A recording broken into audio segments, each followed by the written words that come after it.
very close to our heart. I think we've been working together on graduation approach, especially on the unique adaptations that the Nudge Institute is bringing together. I'd like to start us off with a little spotlight on our program called Ganita Ganaka. It's a program based on the principles of tailored instructions and remote tutoring. JPAL-affiliated researcher Peter Bergman, along with Neom Angrist, ran a randomized evaluation in Botswana to test the impact of a phone-based tailored instruction program on children's math skills and parental engagement during COVID-19. Angrist is currently studying the impact of the program in Karnataka within the government system, especially when implemented uninterrupted for a full academic year. The study in Botswana found the program improved math learning among children of between grades 3 and 5 and enhanced parental engagement, which resulted in 5 RCTs in India, Kenya, Nepal, Philippines, and Uganda between 2020 to 2022. Math learning improved in all 6 countries. In 2024, JPAL South Asia, along with Youth Impact and Alokit, partnered with the government of Karnataka to expand the phone-based tailored instruction program, known now as Ganita Ganaka in the state, to reach 456,000 students between grades 3 and 5. The program will set to scale across the state of Karnataka in 25 to 26. Thank you so much to the team who's been working on this and to all the partners who've supported us in making this program a huge success in Karnataka. Cool. A couple of months ago, on a call with Dr. Rukmini Banerjee, we were discussing if scaling up programs is an art or a science. Her response was that we can also call it the witchcraft of scaling up. On that note, I'm delighted to invite our esteemed panel to unravel the witchcraft of taking a program from pilot to policy. I invite Dr. Rukmini Banerjee, CEO Pratham, Dr. Robin Milden, CEO Center of Evidence and Implementation, Dr. Neom Angrist, Academic Director for What Works Hub for Global Education and Executive Director Youth Impact, and Dr. Nick Ehrman, Managing Director Arena Foundations. Please invite you to take your stage. While they come up on stage, here is an important question for everyone. What happens when 4 PhDs walk into a bar? They decide to have a panel discussion.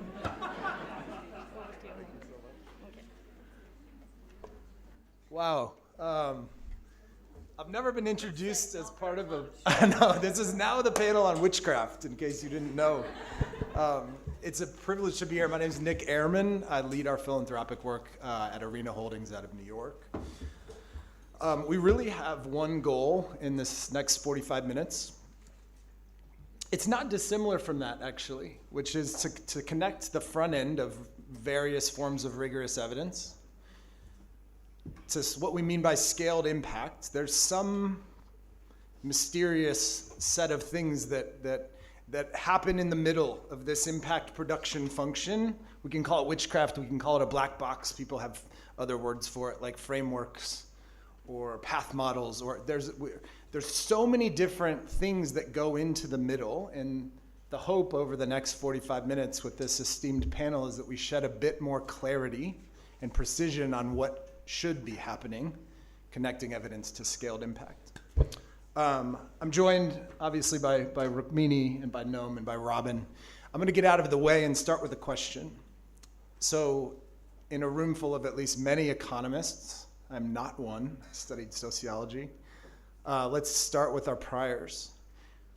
What do we mean, what do you think we should mean, Rukmini is going to start us, by this term scaled impact? And maybe draw a case from your career that helps us understand what it should mean. So Nick, I don't know what American TV is like, but in India, you can be asked any question and you give any answer.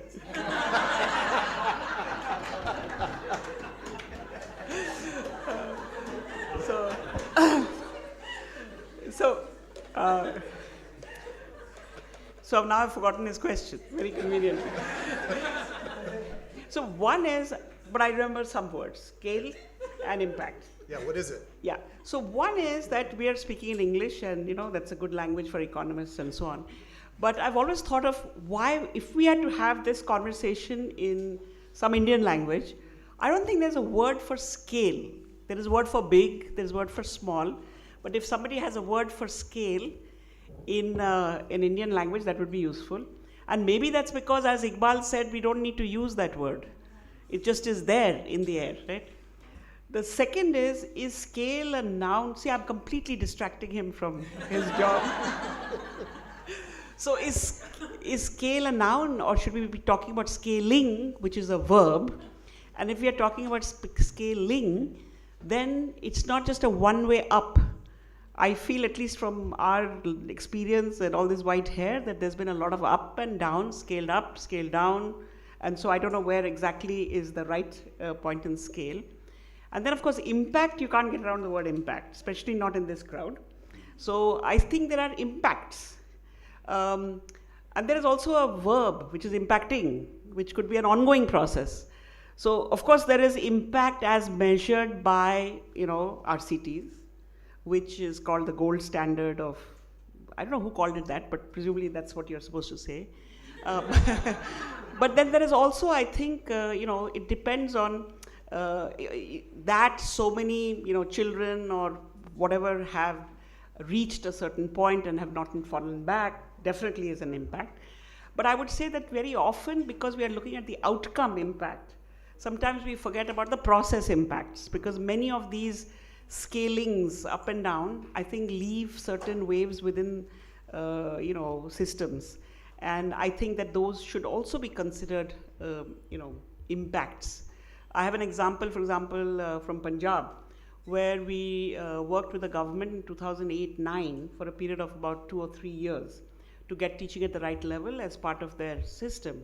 Then many things happened. There was a period where not much was done in a very focused way. Then the government picked it up again in 2015-16. Then again it went kind of a little bit dormant, at least not a big statewide push. And then you see again a push at around 2019 or so. And I think that muscle memory that was left in the system was definitely a big part of the impact. Now, people often, there's another word, but we'll leave it for later, called institutionalization. So depending on which institution I'm in, I say a different thing.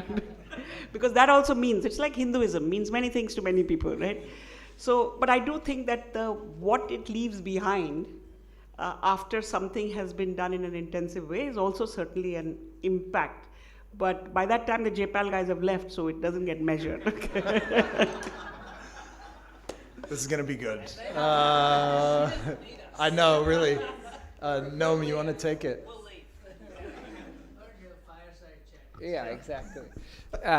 No, so just to pick up on the jaggedness and ups and downs of scaling. Our committee would always say this, and then we were experiencing it. I'll give an example from Botswana, where we've been inspired by Pratham's work in our scaling teaching at the right level, and actually now it's in every region in the country, almost in every school in the country. And one thing that's been interesting, to the point that was brought up earlier of very frequent government transitions, is seeing when it sticks, when the officers are transitioning. And at this point, I think there's been about 7 or 8 different kind of senior officers transitioning in and out.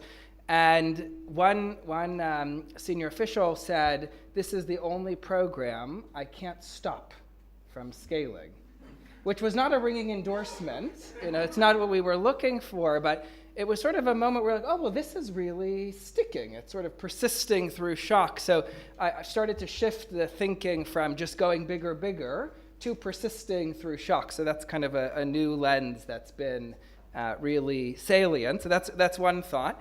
The other thought on the impact side of it is, I don't know if folks have seen this kind of diminishing returns graph. And often a lot of the scaling literature and scaling science is pretty sad, actually. I think that things don't work as well at scale, right? So it worked at the beginning and then it stops working, or it worked really well and then it works less well later. And so I kind of have been referring to this almost like a frown, it's sort of like a sad, sad, if you can picture it, kind of scaling curve that's sad. And, one of the questions we've had is, can you actually flip that frown upside down? Can you make that a happy curve and it's going up and up? Can impact actually improve over time?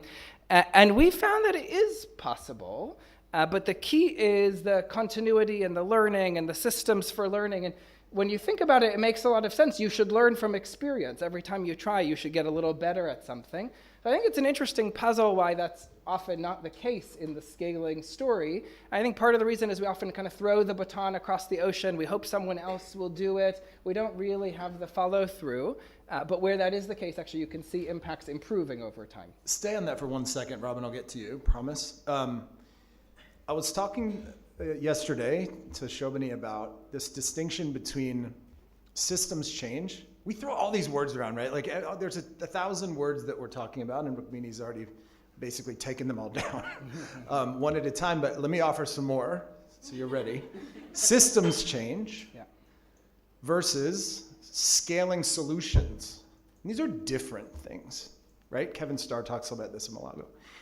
So I guess to build on this, one thing that Noam said yesterday that struck me as I was learning. I come as a learner to this group, and he said, well, actually, I don't equate scaling impact with size of the intervention or the number of people that have been impacted. And he introduced this idea that persisting through shocks from an institutional lens is actually, I think, not to paraphrase, a very valid form of scale. So I'd like you to talk a little bit about what you meant by that, because in my brain, I think most of us here might equate scale with big, but maybe that's the wrong, maybe it's insufficient to do just that conflation, right? There's more. Yeah, well, maybe one thing, maybe I'll do a little bit of what Rukmini was alluding to and tweak the question a bit. So Botswana is a very small country, actually. It's not a big country. It's like a district in India. Yes, exactly. It's a big geography, but it's 2 million people. It's a very small country. And we started working in the Philippines a few years ago. And the question, what could we possibly translate from Botswana to the Philippines? Philippines is a huge country, over 100 million people, very different. Botswana is a desert, 80% desert. Philippines is 7,000 islands, lots of differences, very, very different places. One of the things that's been really striking, and the lead for our work in the Philippines is a former senior government official. And so she kind of knows the system very well. And one of the questions was, what could we possibly translate between these two very, very different contexts? And the amazing thing is a lot of the lessons learned about persisting through shocks and working with different levels of the system seem to be pretty similar in very different places. And so that's also got us thinking differently about scale as just more and more about what are these kind of transportable lessons about bureaucracies and government systems. So Robin is one of the foremost experts in the world on implementation science. That is such a setup. It's a setup. That is such a setup. It's really not, actually. So I mean that. So I'd like your take on this question around what scaled impact means. I sort of want to hang with you quite a bit first. I'm just going to acknowledge that. Like if it was just you and me in a room and we locked the door, imagine what we could do to these people. Do you imagine? Oh my God. You two are great too. Yeah.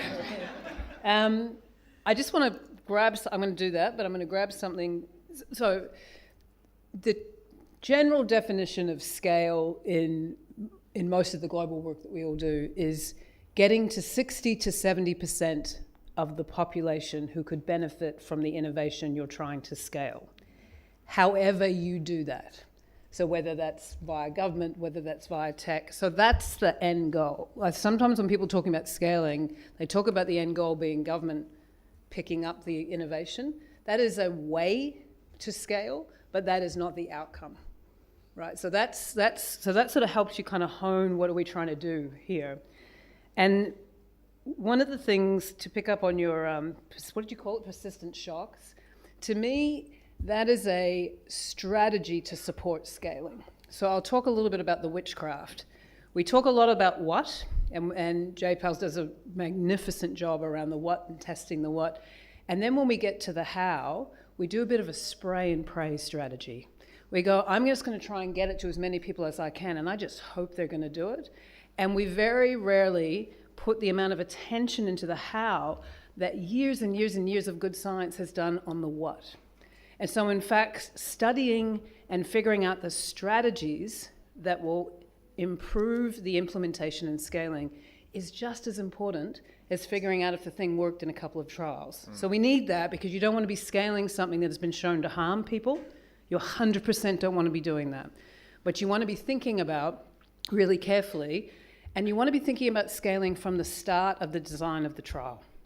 Right from the start, the amount of work that CEI does, where we've been brought in, and unfortunately the innovation often isn't scalable because it just hasn't been considered from the start, or people don't want it, it's going to cost too much, doesn't fit the system.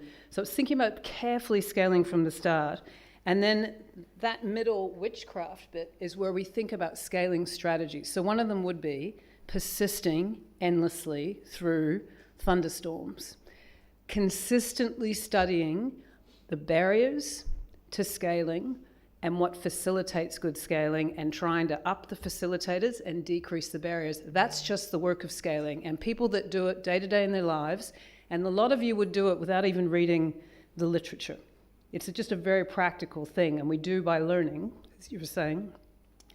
And interesting, when I was thinking about the panel this morning, there's just so much good literature and best practice about how to scale. Some of it is in people's heads, some of it people have written down. I was talking to I'm going to pick on you, JPAL colleague at lunch, where he was John, and he was talking a lot about some of the scaling work JPAL's doing. And I said, are you writing it down? Are you writing it down? Because if that's the case, what strategies are you using? How are you measuring it? And how are you overcoming those barriers and facilitators? And I think that's really where we need to push stuff, because, again, last point, the amount of financial and human waste for conducting research that we never try to use, or sits in, we've talked about this, sits in reports or sits in people's desks, and CEI ends up having to do a lot of this just from the nature of the work that we do, is criminal. And we don't have time. So the reason why we are so passionate about implementation and scaling is we don't have time. There's good science out there. Let's get it used. Let's get it adapted. Let's get locals getting their hands on it. And let's do it collectively. It's a team sport. And I think it's really important we focus. And there's so much good stuff that we could be trying. I'll stop. Thank you. Do you want to close out any reactions to that before I go to the next question, Rukmini? Okay. I feel sad about that. Okay, well. And I don't know exactly how it fits in, but it's almost like you need somehow this words like scale up or I'm done. These seem to indicate that, there was something that had to be done. There was a problem. You solved the problem and you're done, and you did a big solution and it's finished. So the problems change. I mean, we've been doing teaching at the right level from, years, I feel. And yet I'm really shocked as to how much more you have to learn every time you do it. And it's not just the differences in context, which of course are there, but there is something about the fact that if you are not, who are you? There is a what and a why, and there's a who as well. And I think that the best, lessons, whether on scale or on impact, is on, are you really curious, or are you just happy with the cut and paste and carrying on? And if you're curious, you're going to find new angles and new things to think about. So a bunch of, I think, underlying all of this, and I hope we'll come back to it, is who's learning and how quickly and to what end. Well, who should be learning? Well, at least the people who are involved should be learning, because I think that the who is important, and as we move down whichever path and journey, we hope that the learnings accumulate. So that you don't make, you must make, you will make mistakes, or you will do things which are not right, but don't make the old ones. It's very important to make the new mistake. I love Brack's failure reports. Because I think we always talk about the good things, but what about all the things that didn't work, but in a way that is actually digestible by others? I have another thing, but I'll wait to say it later, because in case you don't ask it, I'll say it in some other answer. I think you should probably say it now. You want me to wait? Well, no, where is John? John is here somewhere? I was picking Yes. on him before. Yeah. So, for example, John will remember that we were putting together a, whatever it's called. It was not called a proposal because it was much bigger. So it was called a prospectus, correct, for teaching at the right level in Africa. And there was a lot of push from various very well-intentioned, helpful people to say, put in big scale. And we were like, Botswana, how many countries do we want to get? But the big thing was systems change, and will countries change, and all of this. And maybe it's because you've been around 5,000 years, and some things have changed in India and some still haven't. So this big change with big money, this was kind of the idea. And I think it's a prevalent idea, right? We had to really fight hard, I remember, and John may remember this, to say that inside all of this, there are some people who have to be really the agents of this. And so we call them the leaders of practice. But I think to run missions, you need missionaries. Missions can't run on their own. They can't run on procurement. They can't run on dashboards. You have to have missionaries which run the mission. And I've always wondered where that falls into all of this. Because if you really look at things that have spread far and wide, whatever. Religion is a good example, but you could think about universal enrollment of children in school. It has happened everywhere in different forms, but it has had people who wanted it to happen and common goals. So there is somewhere in all of this that if 70% people or 100% people have to benefit, lots of people have to want it to happen. And I will persist if it doesn't quite happen in the way that you like. So maybe it's witchcraft, maybe it's a recipe, I don't know, but I think there is that bit which somehow doesn't get measured when you talk about impact. So with the John prospectus, we had said, we just made it up, I think, 1,000 leaders of practice on a continent. Is that an investment to make sure that there will be people who will run with the baton for a long time? I have a thesis that I want to throw out there as a bit of a trial balloon, which we'll get batted around for a second. And remember the framing, right? So you have rigorous forms of evidence, not just RCTs. You have whatever we mean by impact at some form of scale, and that we're all in the room because we want to figure out what's in the middle. The thesis that I want to throw out there is that one of, if not the most important, missing piece of the middle is this functional role of an intermediary. I don't know what that means. I know ASPIRE's trying to figure out what that means. They're clearly in that camp, but there's a lot of other ways that are, Noam's works there's a lot of, Robin's works in the middle. Every panelist's work is in the middle in some way of that. And so I'm trying as an exercise in curiosity to delineate what the features are of the most effective intermediaries that are translating these two things in ways that build on the wisdom of people in this room. So I'd like for you all to comment in whatever order you want on what is the proper, most highest leverage role of an intermediary. How would you be designing it if you had weird science and $30 million to do it? What is it? What should it be? And am I right that it's the biggest missing piece? Who wants it? I'll go. So somebody earlier, and I've forgotten because you were sitting behind me, but it was, I think, a foundation. Maybe I'm just picking on you because I can see you. It's like, who are you looking at? Talked about system support organizations. Is that person still here? Yeah. Okay. So, and then you talked about leaders of practice, and then we talk about this term intermediaries. I was at a meeting recently of global intermediaries, and even intermediaries were getting annoyed at the term intermediaries. So if we just say that what we've learned over time, and I'm going to say good thing, and then I'm going to say a thing that we need to hold ourselves accountable to, because it's a very privileged position to get funding to do intermediary work, because it is taking it away from direct service to, it is the bit in the middle that if we're not really good, we don't deserve to be around. Mm-hmm. So there's, over time, people couldn't figure out, and this started in health, why we couldn't make the magic leap from a study showing that the outcomes really work for this group and that getting implemented in the real world, and why were things not happening. And so that's essentially where research implementation science came from, is this group of people going, I'm going to look at why doesn't that happen? And the people comment is so bang on. And then over time, people understood that there is a skill set. There is particular skills. So I have a team of, Mary and I have a team of researchers who do systematic reviews. Those of you that do systematic reviews don't, because they're really hard and long. But also, it's a very particular skill. You know, it's very analytical. You're sitting, you're reading.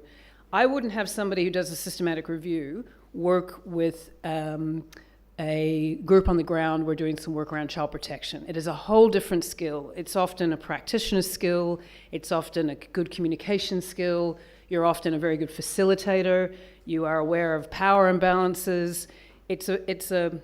So I think if we put the intermediary term aside for a second, there is this skill that we need to develop in people, and we do this at CI, and it's very hard to recruit to, who can boundary span. Some people call them knowledge brokers. Some people call them so that they understand the what, or the program or the innovation or whatever it is that you're working with. They have at least some knowledge because they need street cred. People need to go, you've got something to offer me, right? But they also need to have really good ability to navigate teams of people about how they think, help consensus problem solving, be okay to be talking about barriers and how to fix it. That's intermediary work. Now, whether that's a person, whether that's an organization, there are competencies organizations and people like that have that make them very effective. And so at CEI, we certainly work really hard to develop them, but also the big elephant in the room, there's so many elephants, but let's say there's one, is how do these people, these boundary spanners, these knowledge brokers, these intermediary type agencies, how do they account for their impact? Mm-hmm. Right? So because you can't attribute, and so we really think about this a lot at CEI, because it's like we are accountable to the people that fund us to achieve outcomes with the partners on the ground that we work with. And it's a very difficult, so I think Nick, that's like the next frontier. But there are... What's it, impact, how they... And I see this globally now, there is the rise of the intermediary organization or the learning support. They're becoming more and more. There's these funding announcements. But we need to train people to do it well, just like you train researchers and you train teachers and you train, but we also then need to figure out collectively how do we keep ourselves accountable through a good measurement, just like you would in a good study, just like you would in a good evaluation. So any function could come in any form. Noam, do you want to build on that? Sure. Yeah, I mean, one thing I've gotten interested in, we're interested in this at both the What Works Hub and Youth Impact, is actually how to embed the evidence more directly in implementation. So you actually don't necessarily need an intermediary.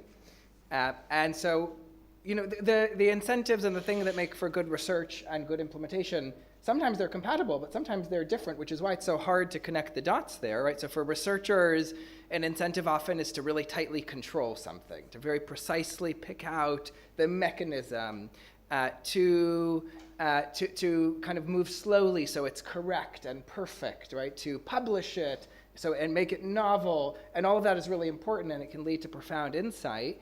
But it often is very different from implementation, where it's rapid, it's uncontrolled, it's messy, right? So one thing that we've gotten interested in is, can you embed some of the research skill sets within an implementation operation? So for example, randomization, which is at the heart of randomized control trials, is actually not expensive and not complicated. It's actually really cheap and accessible. You can flip a coin, you've randomized.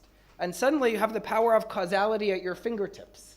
That's one of the big things that gives you rigor. How can we make that more accessible and more used within an implementation context? So for example, techniques like A/B testing, which the technology sector are using a lot, are kind of a sister to randomized trials, where they are randomized, but they're a little bit different. And so for example, instead of having a pure control group, you have version A and version B. So now everyone is getting something with a tweak. We've been using 3 R's to describe A/B testing, so rigorous, rapid, and regular. So the rigorous is coming from the randomization. The rapid is you're just choosing to do it rapidly. You're saying we're going to do this every term, we're going to do it every few weeks. That's a choice. Researchers could choose to do that too, just slightly different incentives, but implementers often choose that because they want the speed, they want the real time. And then often something that you need for that is quicker indicators. So you need an indicator that happens fast, changes fast, but you still believe in. So that takes a bit of work to figure out what is that indicator. But a thing like ASPIRE is actually a perfect indicator for that, because those levels, in the context of a program like Teaching at the Right Level, do change quickly, are fast, are meaningful. And so those kind of indicators lend themselves well to this. And then the final one is regular. You're doing it over and over again. So it's not a once-off. You're doing it, you're building, you're learning, you're tweaking, you're trying. And that is a set of tools that are giving you rigor and randomization, but in a way that's more embedded. And I think more and more organizations and governments are actually moving in this direction. So let me build on that for a second, because I want to be more precise about my question. So like, I think for the first however many years of JPAL's founding, there's this embedded assumption that the production of high quality evidence would end up being somehow magically adopted by the world. And it turns out that didn't really happen as systematically or as in as widespread a way as people would have hoped. And I think that makes a lot of sense because of incentive structures, et cetera, et cetera. It doesn't just like embed itself in governments all across the world and scale.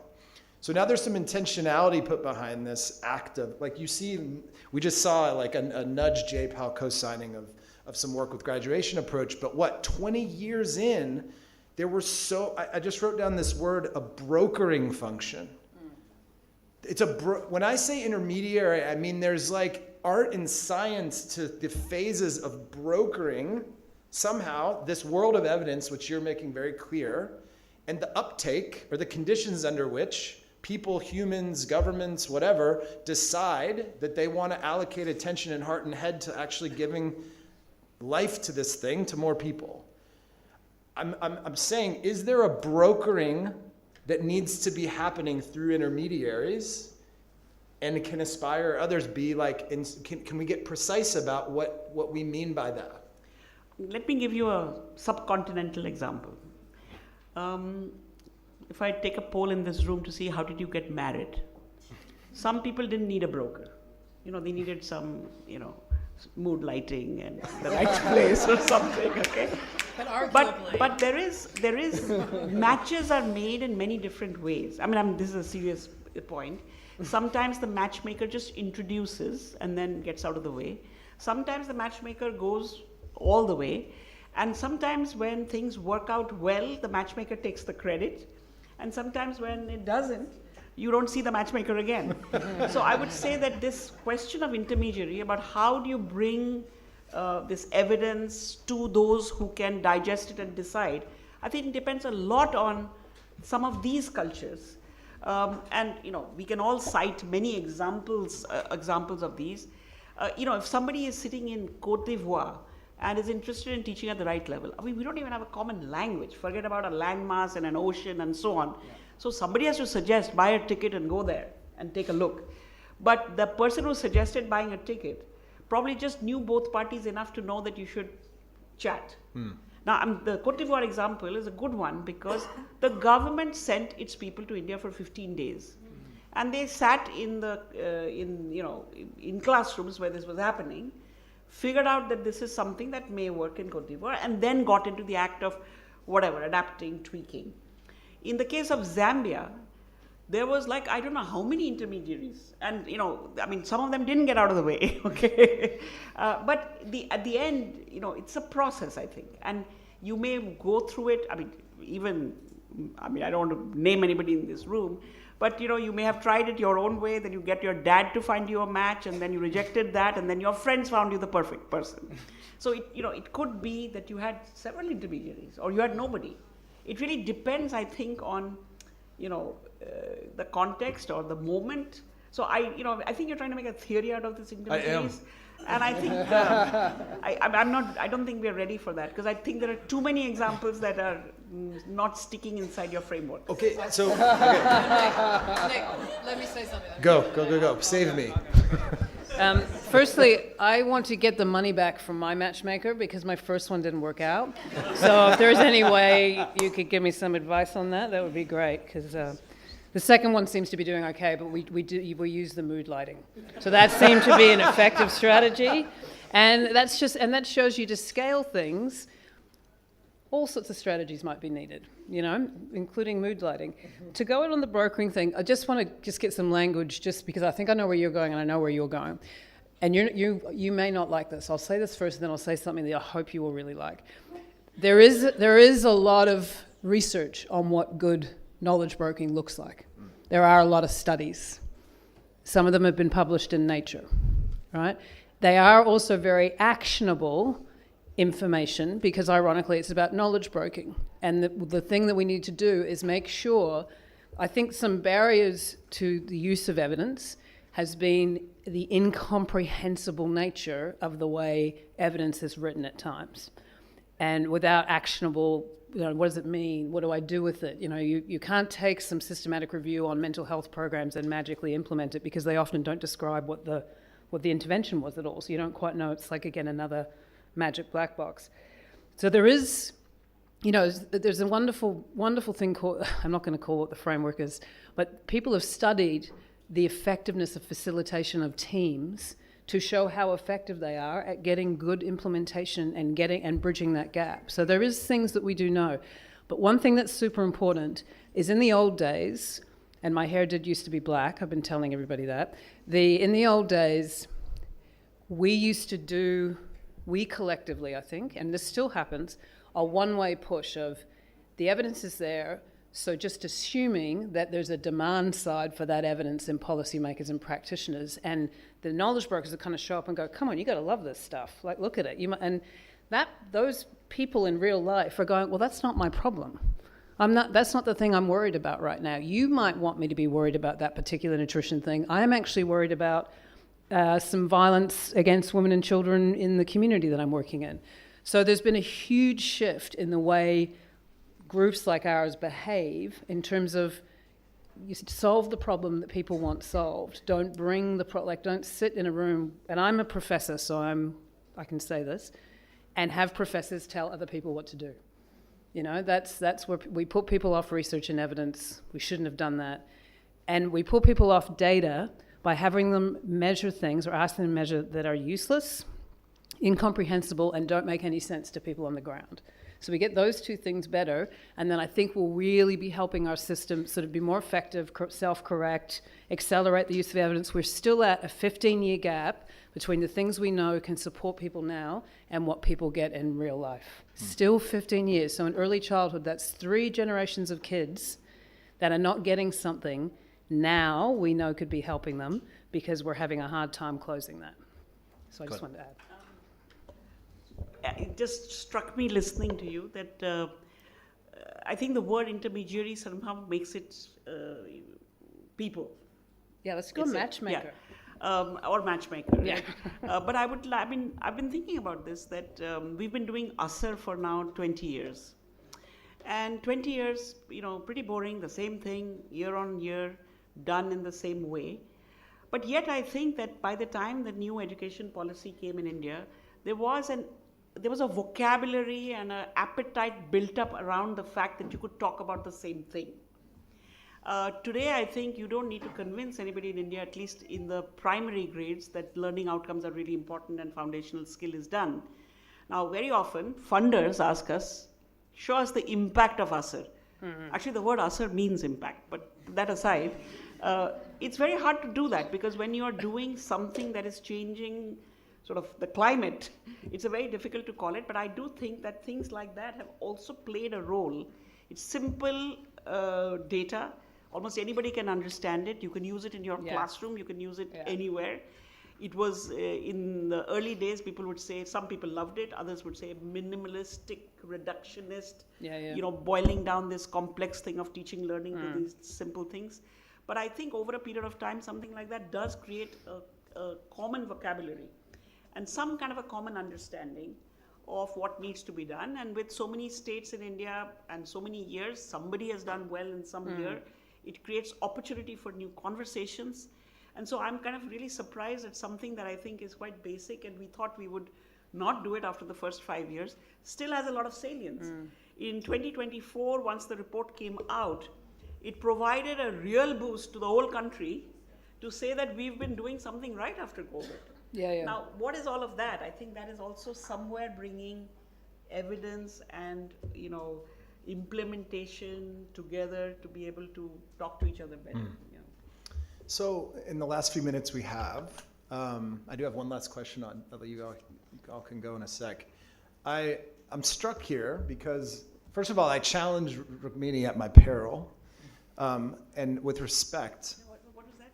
I challenge you at my own peril. So I know that the stakes of this are Wondering high. if he's going to write a check. That's what. Oh man, what are you doing? I know. I'm just digging. Oh my God. It's so bad. Yeah. In all seriousness, I think the nature of the question about, she's right that I'm trying to build a theory in my own head because I want to believe that there is one.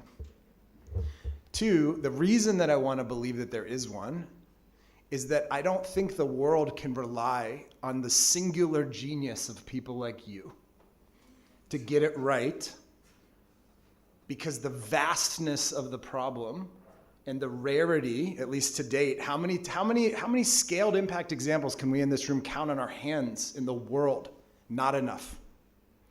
So I'm trying to figure out how to bring these together in a way where my own kids, your kids can take courses and learn not a perfect implementation science theory, but at least some guideposts that aren't the same as 30 years ago and have some scientific underpinning and sort of repeatability so that those kids and our kids and grandkids can go out to the corners of the world and do better. Okay, so that's what I'm building towards with respect.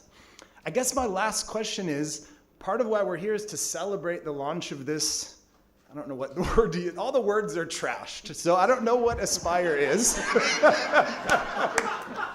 You can figure it out. Whatever the people in this room who are trying to contribute to this middle witchcraft, that's what we'll use. What advice do you give them, ASPIRE included, to try to get it right? Go down the line. I mean, I don't know whether this is advice, but I do think, I'm just looking back at our own journey. It wasn't one RCT. It wasn't even 5 RCTs. I think it was the partnership of 2 organizations who really wanted to learn how to get things done in different contexts. So it has to be, I really feel at the core of all of this is you have to continue to want to learn as the landscape around you is changing. We were very lucky to meet Abhijit and Esther well before it became JPAL or anything else, I think. Because it spoiled us forever to know that there were people who, even then they were professors at MIT and stuff like that, but who really wanted to understand how to make things better for kids. And we really found like-minded partners who were willing to go a long journey. I mean, it's been 25 years and, we're still kicking, right? So this is about, I think, long journeys, trust, partnerships, but at the core of it, wanting to continue to keep learning. And the more that is the case with whoever is involved, I think the more this journey can be richer and more relevant. And the second thing I would say, which other people have said, I sometimes feel when things don't work out, actually it brings you closer, especially if you want to together work out why it didn't work. And that leads you to the next step. So I think success is important because you want to get funded, co-impact, God knows what else. But I think that if you are together for a long time, and I don't mean the same people, but I mean the same efforts doing this together, we are still, like right now, we are trying to figure out how AI can help teaching at the right level get better. And there isn't an easy answer, but we've found new partners, new friends to really help in thinking of this. So find yourself the right matches, hang with them, change them if they don't work. but I think long journeys and continuing to learn would be my suggestion. Thank you. No. So one thing I wrote down earlier today and I feels relevant now is the relationship between evidence and results. And evidence is sort of, you feel confident, right? You have some rigorous evidence, this thing worked, but results feels like it's something that is a bit more, you can see with the naked eye, maybe it's kind of these results that are understandable, that happen quickly, And sometimes the results that you're seeing are consistent with the evidence, and sometimes they're not. And sometimes good evidence produces quick results in the real world, and sometimes it doesn't. So just reflecting on a few programs that we've both studied and tried to implement, we've found, so we've worked on education programs and also preventative health programs, kind of preventing teen pregnancy and things like that. And those programs don't generate the same kind of result as programs like teaching at the right level, because they're actually preventative. So you're not causing a change, you're preventing a change. And they take a long time to materialize. And those are so important and so consequential, but because they don't have this kind of tangible result you can see with the naked eye, it's a bit harder to sometimes galvanize energy and momentum around them as you scale. And I think one of the really interesting things about these foundational learning programs that generate quick results is people can see it and they believe that it works in the real world, and then that seems to perpetuate something. So there's this concept in tech of the flywheel. The more people kind of do something, then it becomes more valuable, then more people come. So Facebook, people come because everyone's there. The programs that generate results seem to have some kind of flywheel where sort of you start it, it works, people see it, you get a chance to do more, it works more. It seems to have that potential. So when prioritizing programs that can scale, have found it interesting to think about ones that both have good evidence, because you want to be confident that it works, but that generate these real world results that people can see with the naked eye. Okay, I'll be fast, because there's like a yellow thing card like running. Okay. I just saw this, that was a really good implementation effort that you did, and she's now holding up a sign that says stop. Just quick, so the way I got into this work was some significant career failures of not bridging the gap for working with children and families where child neglect and abuse was a significant issue. And we did not make a difference with all the best evidence in the world because the implementation we didn't. And that's how I got here. And so sitting with failure, your point around the BRAC reports, they're just fantastic. Publishing what doesn't work, publishing when we're trying to scale, contributing to the community. It is growing and it's growing, it's getting quicker, it's easier to work globally now. And then I just go back to the point, the witchcraft, now that we're calling it witchcraft, function, it's seeable, it's teachable, it's doable, and people can improve on it. It's just that it's taken us a while to get here because it's been seen as this in-between function, and then measure and be accountable for what we do. If we could do that and have more of, how Viji knows how I feel about this, turning ASPIRE into that, and then, more of those things, then I think we've got a shot at closing the gap. And if we don't, we're gonna have to try something else. Got it. So we're gonna close. Thank you to the panelists. This has been one of my favorite parts of the day is just hearing you and participating in this with all of you. I think that there's 3 levels, right? There's, does it work? It's causal science. There's, is it working? It's implementation science. There's, can it and is it scaling effectively? That's this emerging science of scale. But what's missing from all that and what's here in this room are the people that jointly are gonna figure out what's in this box. And so what's so inspiring to me, and thank you for the invitation, and is really that I cannot think of, and this isn't just hyperbolic, I can't think of another room on the planet filled with the people that are best positioned to do that, to figure out what's in the middle. So thank you. Thank you.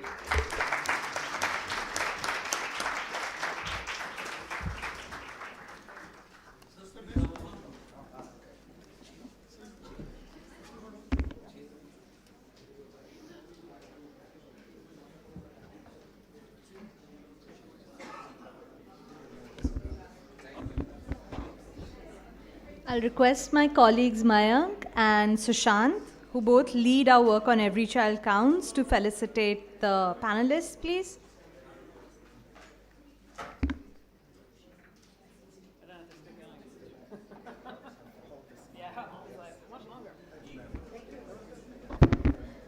Thank you so much. That was a fantastic panel. My key takeaways were: how do you create repeatability? Persist endlessly through thunderstorms, long journeys to learn with evidence, and flywheels of solutions that work. There was also something in there about mood lighting. But yeah.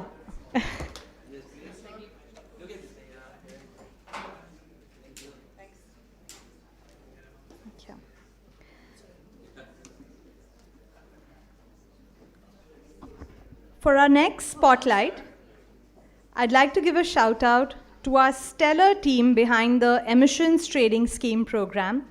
Gargi, Prakriti, along with other team members, have been leading our efforts on a unique market mechanism for handling air pollution. Market-based mechanisms to combat industrial pollution offer a true win-win, enabling pollution control without affecting economic growth. Our evidence shows that emissions trading can reduce pollution by 20 to 30%, a clear result that has sparked demand for such solutions across the country. This year marked a new chapter for emissions market in India. We too began scaling to new states and expanding to cover other pollutants. We signed 2 MOUs this year, one to design broader pollution markets in Rajasthan and another to pilot and evaluate effluent markets in Gujarat. We continue to work in Maharashtra, where we signed an MOU last year to design an emissions market based on SOx in close collaboration with Maharashtra Pollution Control Board and EPIC India.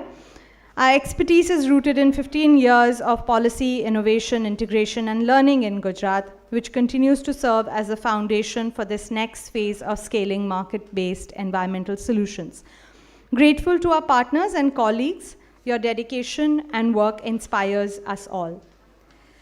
I would now like to invite Dr. Shagun Sabharwal, Regional Director for Asia at Co-Impact. Dr. Sabharwal will be talking to us about systems change and will bring in different perspectives from her rich experience across many roles in advancing large-scale change. Thank you so much.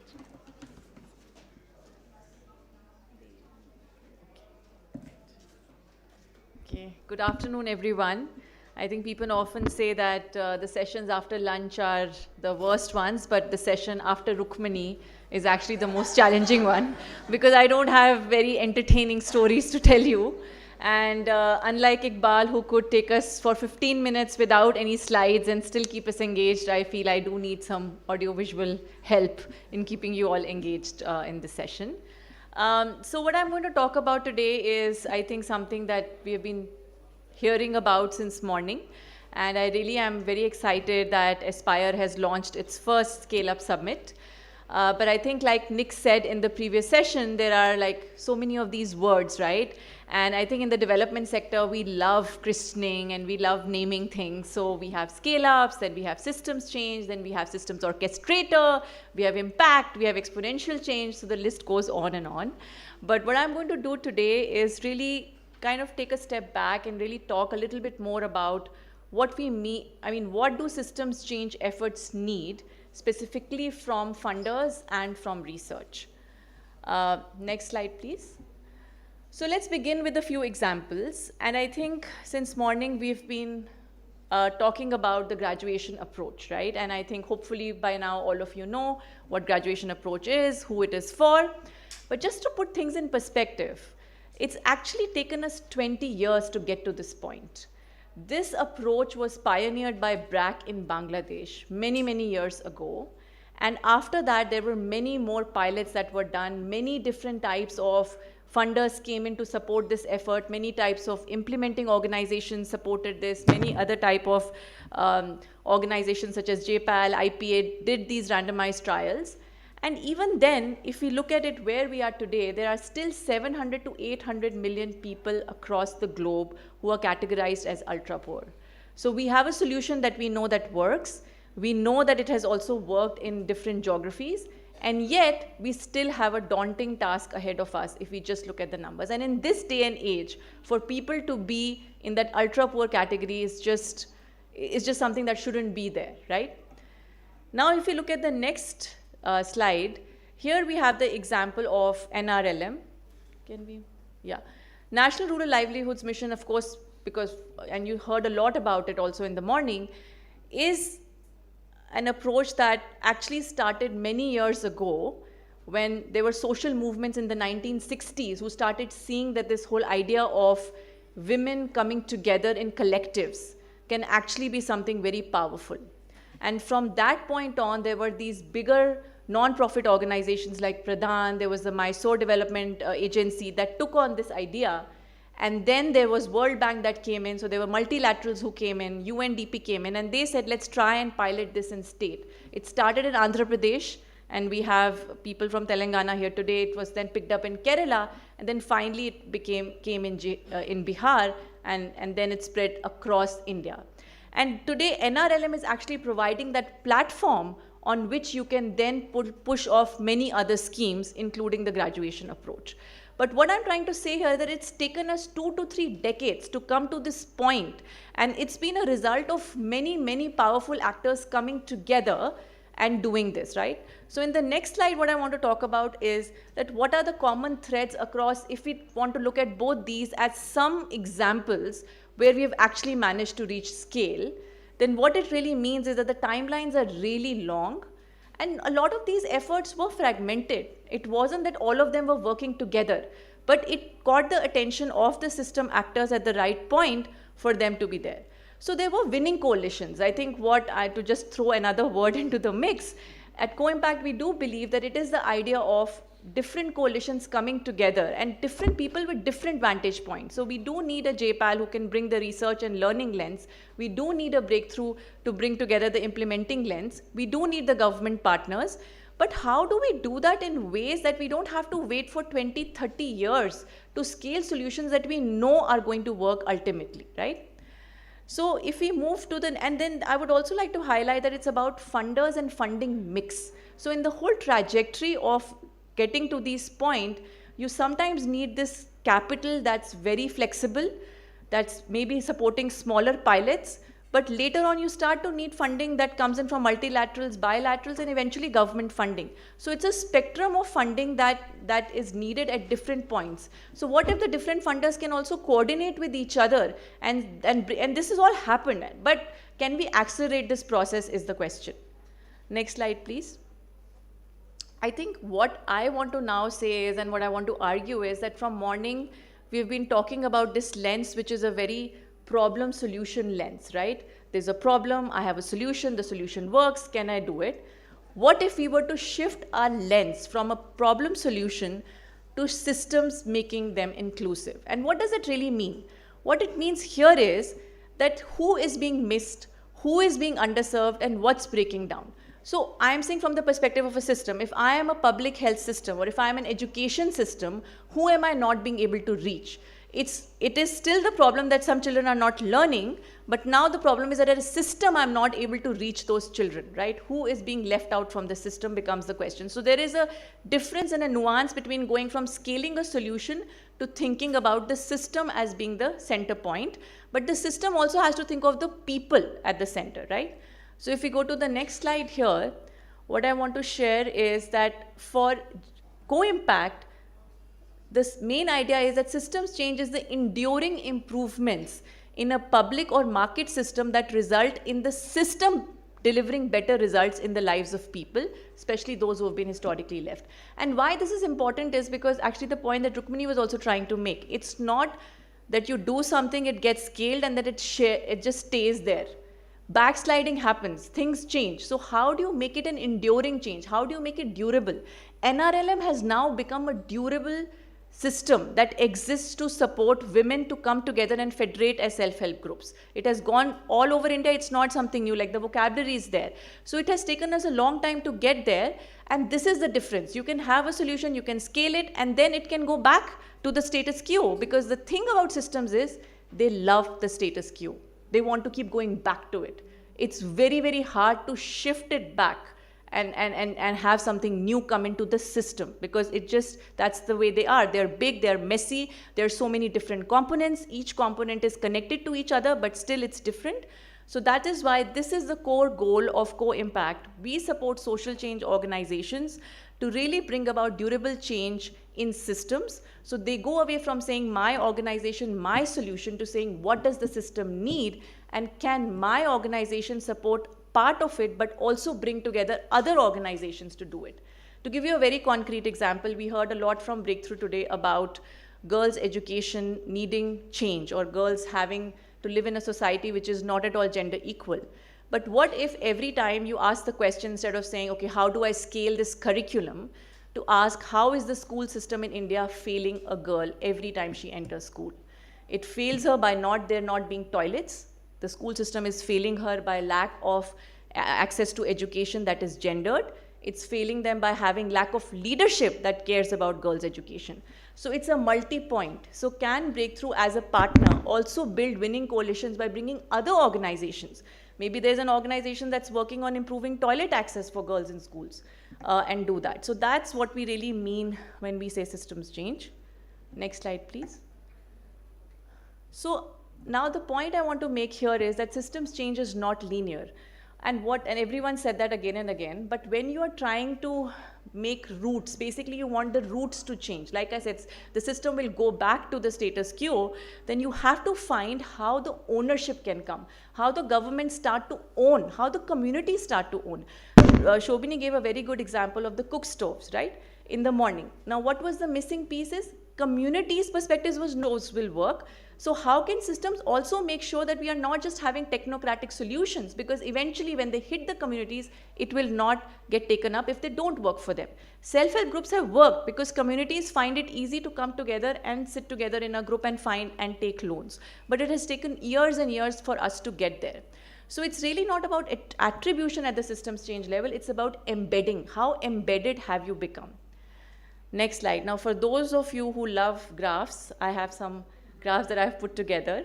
So if we were to just look at overall what our goal is, right? And these are just very rough illustrations. It's not based on any data. Next slide, please. There are some animations, so you can just quickly go through. So typically we have this kind of a scale, right? You have your time which is moving, and then you think that this is the trajectory, right? You have some innovation, things will go up and down, and finally it starts to scale, and you start to see impact as well, right? Next slide, please. But if you are doing something, and this is where the funder's perspective becomes important, where you're trying to force something in, where the system is not going to take it up, you'll have this kind of a graph, where you'll start to see amazing results because it's direct service delivery, or it's being implemented by NGOs, or there's a parallel system that's being made, but the system will not take it and the impacts will go down. So how do we make sure that we are not in this kind of a trajectory? And this is where I think the role of funders becomes very important, especially from the philanthropy side. Next slide, please. Where if we see, this is the place where co-impact typically funds. So you have the early piece where you are innovation, you are testing the innovations, you are piloting. And then you have this stage where before going into the next big scale, you need these organizations to move away from direct service delivery to saying, how do we support governments? And that is a very different skill set, right? And these are the types of organizations, we call them systems change organizations, and these are the ones that we are working with. So to give an example again of Breakthrough, before we met them, they were working in Haryana, they were doing direct work. And once Co-Impact started supporting, their vision shifted to saying, how do we scale through the government systems, but also work on other levers that are important for girls' education, right? So this is the type of organizations we support. But if you would think this is a happy story, Co-Impact we gave long-term funding for 5 years, and now the scale has gone, that is not the case. But before that, most philanthropic capital is actually going into the first box. If you just show, this is where most of the CSR funding, most of the philanthropic funding, most of the foundation funding is going to support organizations to innovate and pilot, which is great. But then we have a big gap of how do we make these organizations ready to be able to do systems change, to be able to scale at that level, to work with governments, which is a very different skill set, right? So this is where I think there is a gap there. And finally, what we are also seeing from some of our partners who are now graduating, who have finished, who are at their 5th or 6th year, that once they have actually done and they are now in the throes of actually reaching big scale, they're again finding it hard to get funding, because the idea is you're too big, you're doing something so great, you don't need funding. But the point is that it will not end in 5 years or 6 years. This is a 20, 30 years efforts. So our funding, our philanthropic capital also has to switch accordingly to make space for these types of organizations who are really trying to change the system. Next slide. So I think I'm just going to stop here by kind of just giving 2 slides of what our approach is. So co-impact is essentially a collaborative philanthropy. You can call us an intermediary, where our idea is to unlock funding, unlock capital, and move that to support locally rooted organizations. So we support organizations that are locally rooted in the contexts where we work. And our idea is that it will take at least 10 to 15 years. It's not a 3 to 4 year project. We come in with 5 years, but our idea is that organizations have to take a step back and prepare their strategy for systems change. So we provide them funding for 5 years, but we also nudge them into asking the question not about how do I scale my solution, how do I scale my organization, but the question, what would it take for me to get this system to work? Which other partners do I need? And we also have our model of giving, which we also say trust-based, is the idea that we support them in their strategic thinking, but they are the experts because they are closest to the problem. They know the population and the problem really well. So they are the experts on the ground. Co-impact doesn't say the what. We don't say invest in family planning, invest in this. It's the leaders there who really think, but we really keep nudging them and pushing them from moving away from a direct service delivery model to saying how do you work with the governments. These are some of the other lessons that we have come up, that we also provide them with support, that they can have coaches on board, that in that 1 year of design phase, we have what we call a design phase, they get $300,000, where the idea is you don't implement. Just take a step back, build your strategy, and we provide them with tools and frameworks that we have worked on for many years around systems change. And they have to then write, what is the system of today? What does the education system of today look like? What is the system of tomorrow? What would the ideal system look like? And by system, I just don't mean the children are not studying. The children are not being able to access, say, conditional cash transfers. Why? What's stopping them in the system? So they have to really think from everything and then go there.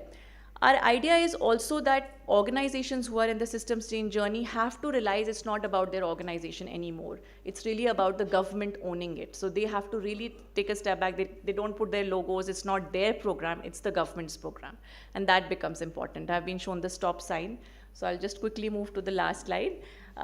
Next slide, please.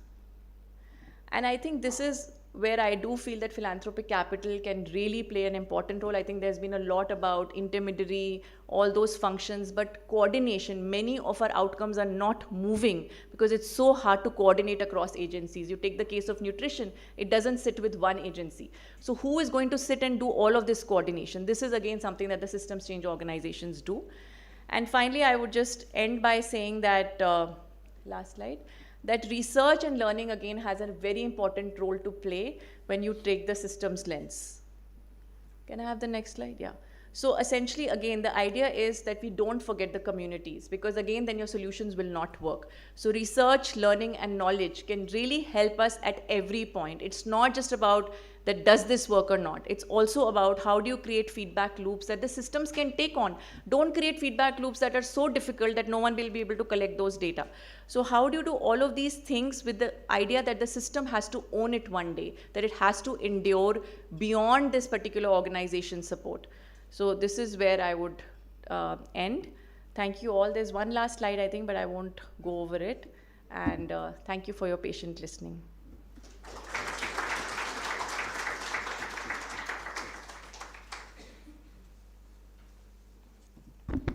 Thank you so much, Shagun. I would now like to invite Mr. Shankar Maruwada, founder, Ek Step Foundation, and give a speech about how digital public goods connect systems, simplify access, and fuel innovation.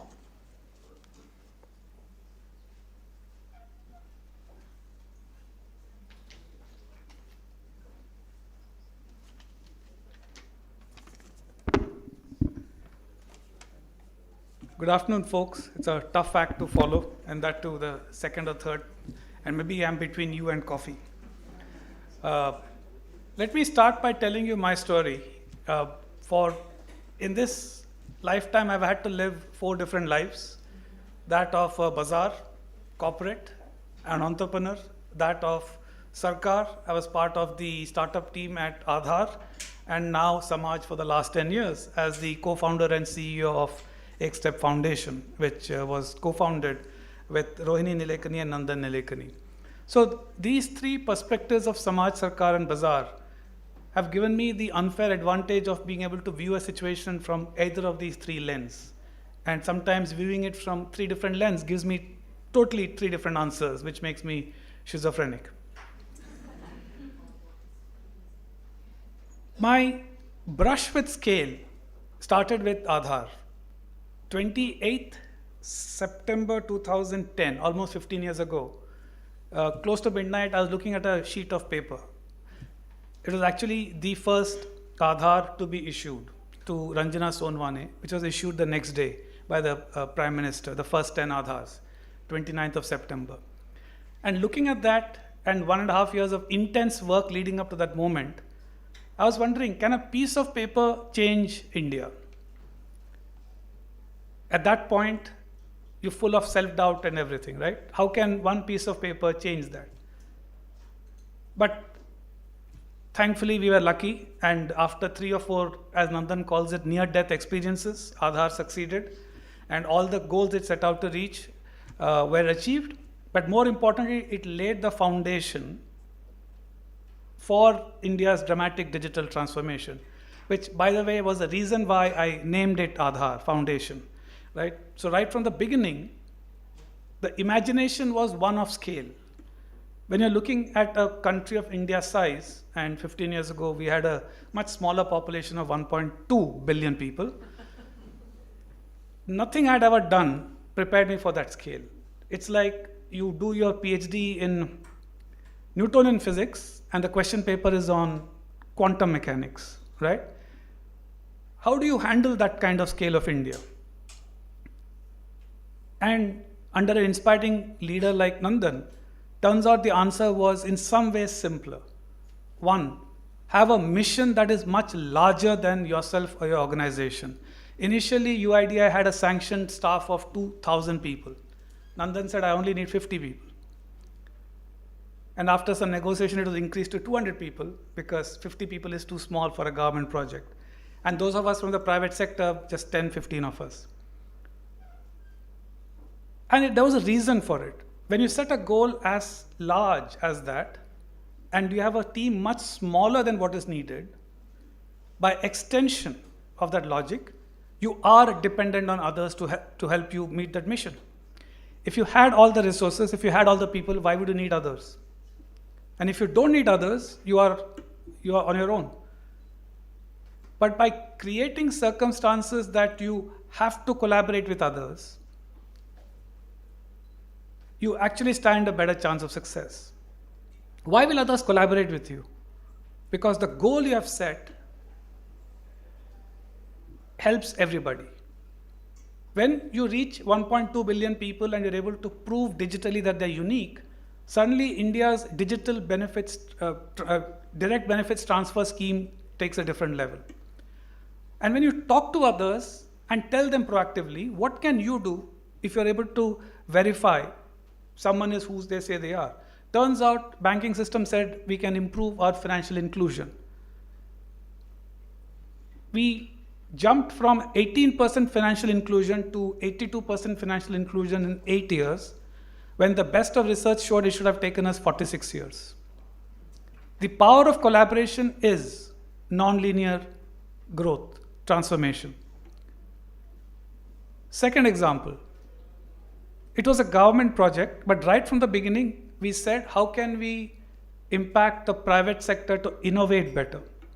And that is how eKYC as an idea came about. And that is how Jio managed to get 100 million consumers within the first 6 months. Zerodha became the unicorn it is. And several startups have come on the back of that. It was not an afterthought. A lot of those learnings we applied to Ekstep Foundation as we set it up in 2015. And several of us, my leadership team, we're all from the Aadhaar background. There, again, we set out with a crazy goal. India at that time had 250 million children. So we asked the question, like we did in Aadhaar, where it was, how do we reach 600 million people in 5 years? Here we asked, how do we reach 200 million people students in 5 years? And again, we kept the team very small, 30 people. So it's again the same format there. Very high goal, where the mission trumps everything. A sharply defined problem trumps any solution. And your limited size of your organization means you reach out to others. Hey, do you have a solution that can be used? Hey, you seem to have half the problem, you have the other half. If you put it together, can we all benefit?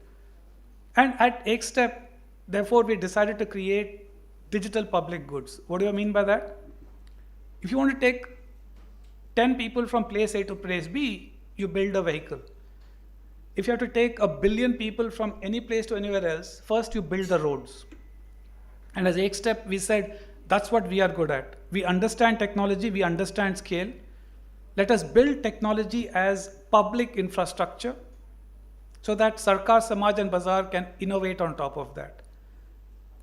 Turns out that was not just good technology, it is a powerful means of collaboration.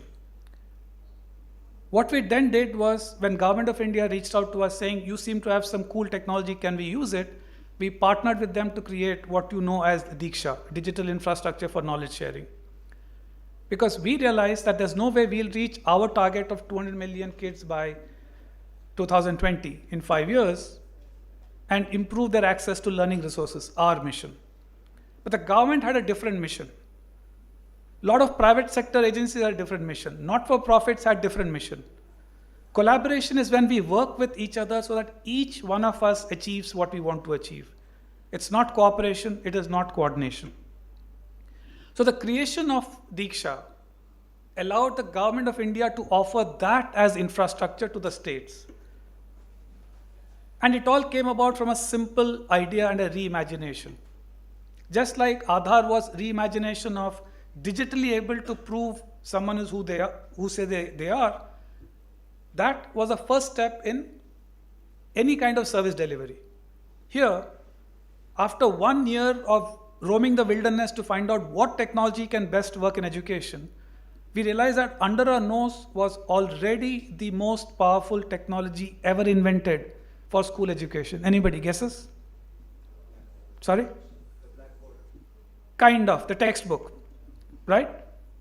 And the textbook is with every child.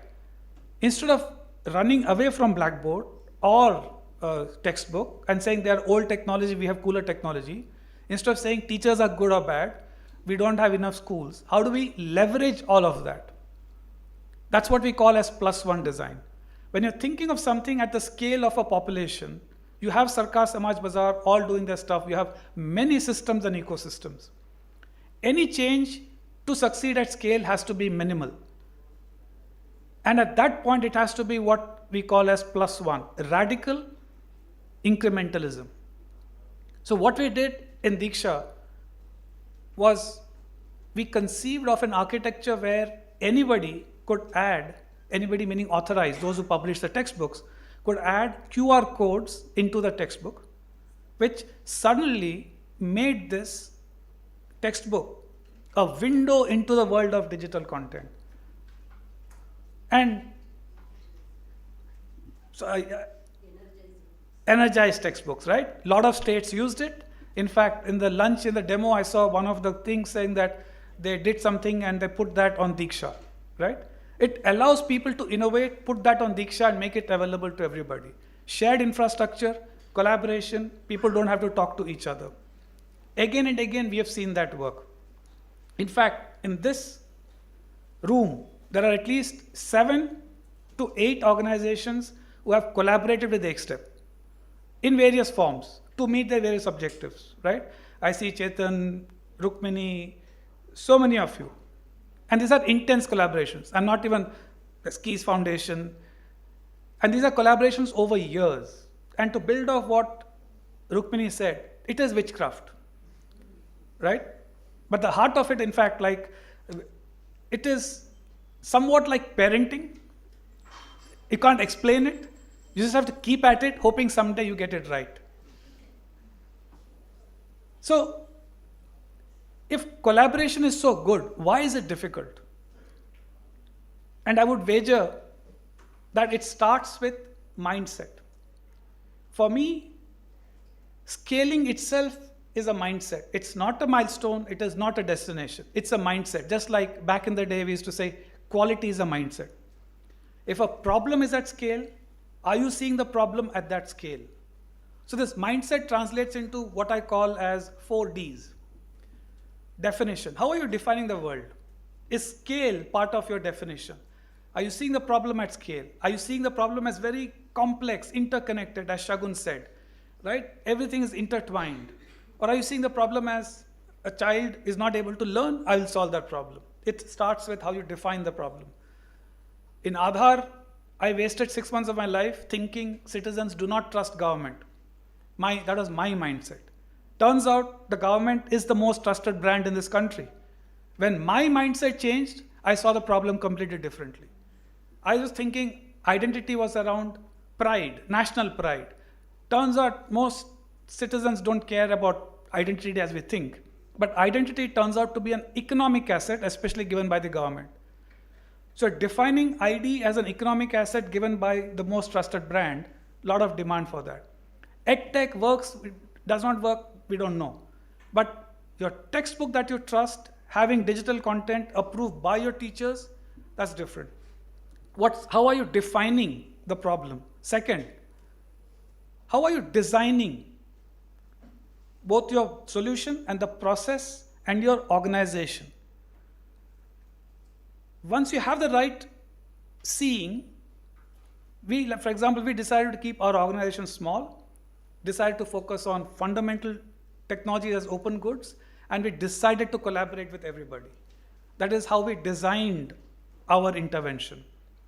The third, D, declaration. What are you declaring to the world? Right up front, Nandan said 600 million Aadhaars in 5 years. We said 200 million students in 5 years. That declaration up front does two things. Now you're under pressure to deliver. That's the bad part. The good part is because you're chasing 200 million students, suddenly governments say, hey, if you can do that, that's going to help me. Can we talk? So suddenly what you think is your mission, others say, I see myself in that mission. And in helping you with that, they're not making you the hero of their movie. Every organization wants to be the hero of its own movie. And having this declaration, along with explicit thing that we are incomplete. There's a corny Hollywood line saying, you complete me, but that is not what I had in mind. But that we need to come together for me to achieve my mission, and as a result, you will also benefit. What are you declaring? What are you offering to the world? We decided to offer basic infrastructure so that others could innovate better, faster, cheaper.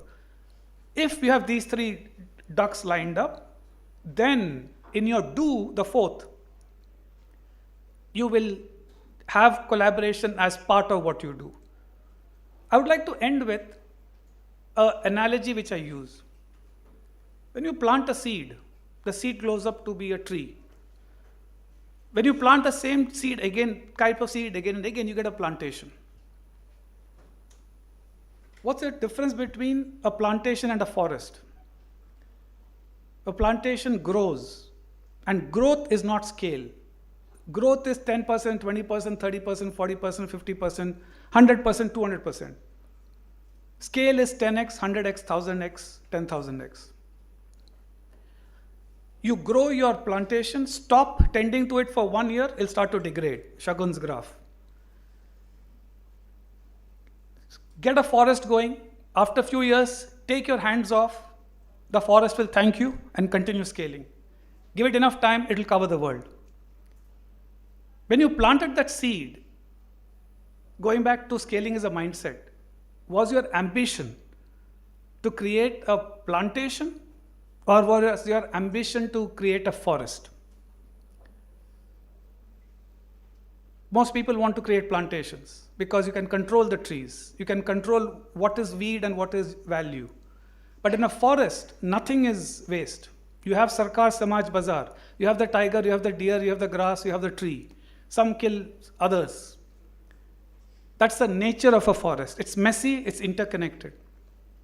But when you get the design right, you achieve scale, you achieve sustainability. What is the metaphor your organization is using? Is it the metaphor of a plantation or the metaphor of a forest? I'm not saying one is better than the other. but the two are different metaphors. And I just want to end with one lived experience of scale. The hardest part about scale is letting go. When you design a forest, you don't know which predator will come and who will take advantage of what you've created. When you are designing a plantation, you can kick them out. When you're scaling up, you will always face this temptation. That person is not going to do justice to my baby. I should kick that person out. If I scale it up further, if I let them scale it up, the quality will degrade, all of which are true. How do you create an environment where the scale up happens? You have eyes on it, but not hands. You're not controlling it. You can guide it. You can create the guardrails. You can nurture it. You can have others help out, but you are hands off, which is why parenting is a good analogy. At ASPIRE, this is what we practice. So when we are doing some of the latest initiatives like AI-based, like assisted language and math learning, 100 million teachers, schools, children, that 5 states have done it. We have created the basic algorithm. By design, we expect a state to invest the hardware, train the teachers. Ours is just the most minimum intervention. Similarly in agriculture. And that's why I learned a lot from the previous things, because we don't use words, we do, right? But what do? I don't know, we do something. So I think sessions like this say that, that's what Shagun's graph of it goes up and down, yes, it does, right? When Rukmini says witchcraft, yeah, because sometimes you get it right, sometimes you don't. When Nick says we need to find a science behind it, absolutely, right? And which is why I think this group, and particularly this summit, is such a standout idea at the right time. It's a global problem, not just an India problem. But what excites me about India, I call India the world's largest supermarket of social problems, right? Name it, we have it in all sizes. Therefore, we also have the greatest appetite to do something about it. So this is the best place on the planet to try something, see whether it scales up or not, and then learn from it, and then others can take it and do it in their countries like Philippines, Botswana, whatever. So I want to leave with the thought that there's nothing right or wrong about scaling. Some work, some don't work. Some can scale up, some cannot scale up. But what is important is for us to collaborate with each other, share successes, share failures. Before Aadhaar, we spent 6 months talking to hundreds of people and learning from their experiences. Before ASPIRE, we spent almost 1 year talking to 300-400 organizations like Rukmini's and others who share their experiences with us. And in turn, we are doing with others. So I would encourage people, give Nick a helping hand, share all your lessons, and we need to create this and convert it into a science to benefit 8 or 9 billion people. Thank you.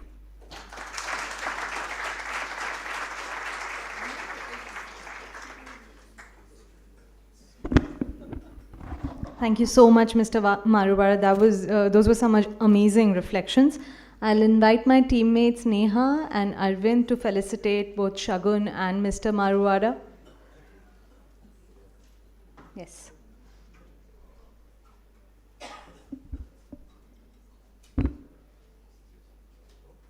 Thank you so much.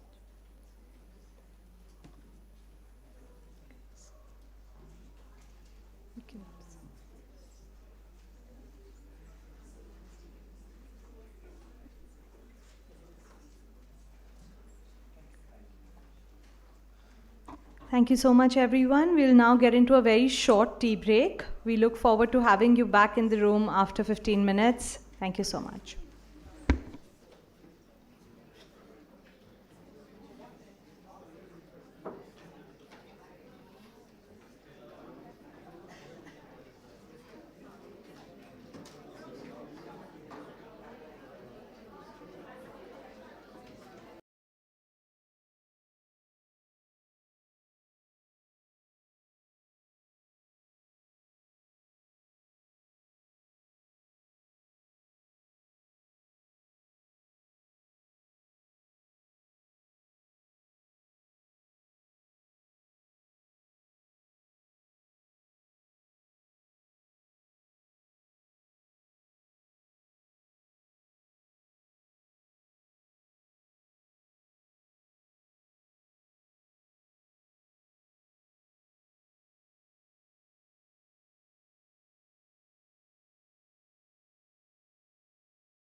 All right. Making a very unnecessary plug, but I ran my first 10K yesterday. Mostly so I could share this reflection. In a long race, the hardest stretch isn't the last mile. It's the one just before it, when focus and effort matters the most.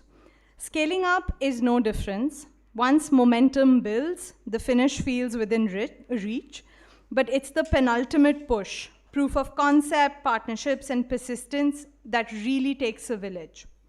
Catalytic philanthropists have a large role to play in this stage. Now we turn to the principles, partnerships, resources that have enabled evidence-based programs to grow. I would like to invite Mr. Amit Chandra, Managing Director, Bain Capital India, to share his reflections on the role of catalytic funding in driving scale in programs. Thank you so much.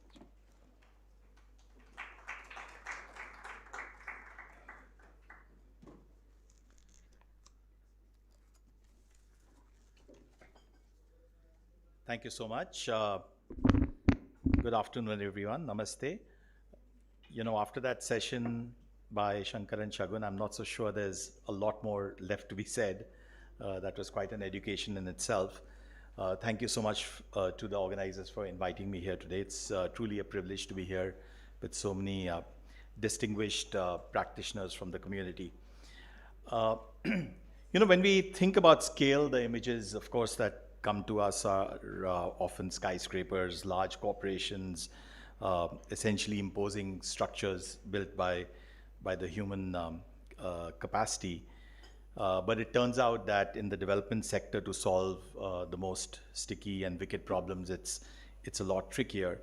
That kind of scaling can't be achieved by those imposing structures, but really requires a lot more imagination. As Shankar pointed out, it's the coming together of stakeholders, ideas. I think capital is very important, and very, very importantly, I think it requires great amount of perseverance. Now, I know as we gather here today, there's a lot of anxiety. There's turmoil in the world stoked by geopolitics, inequality, and the impact of all of that we can see in our neighborhood, decades of neglect on the climate side. Yet, I personally believe actually we've entered a period of great hope, one in which the confluence of philanthropy and developmental action can truly play a transformative role. Unless you think I'm daydreaming, I'll actually outline why and try to give you a few examples as we go along. Let me give you my own journey a little bit as an example. My wife and I started writing modest checks a couple of decades ago. Then layered that on with spending more time in the sector, first as volunteers, and then she full-time and me part-time, to understand issues a little bit deeper. Over the last 15 years, I think this has really evolved into focusing with some degree of clarity on trying to solve problems at scale. Now, like any evolution, this journey has been very clarifying. It has had a lot of learnings and healthy doses of course correction. Through it, I think we've realized that it is possible even for players like us who have not inherited thousands of crores to, actually make a dent on national issues.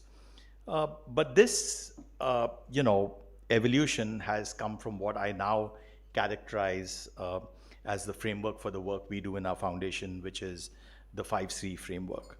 And so I'll talk a little bit about that. The 5 C's are core, capacity, collaboration, catalytic change, and compassion. So let me talk about the first C, which is core. Our learning over the years has been actually that the biggest enemy of good in the social sector is actually dilution of focus and resources. And that's particularly true, I think, about philanthropists, but it's also true about NGOs. Mission creep is a temptation which exists everywhere, and that should have actually been obvious to us because we come from the world of business background, but I think perhaps the license Raj in India has distorted this principle, giving rise to conglomerates. And so it took us a little while to figure this out, that we really needed to go extremely deep and not wide.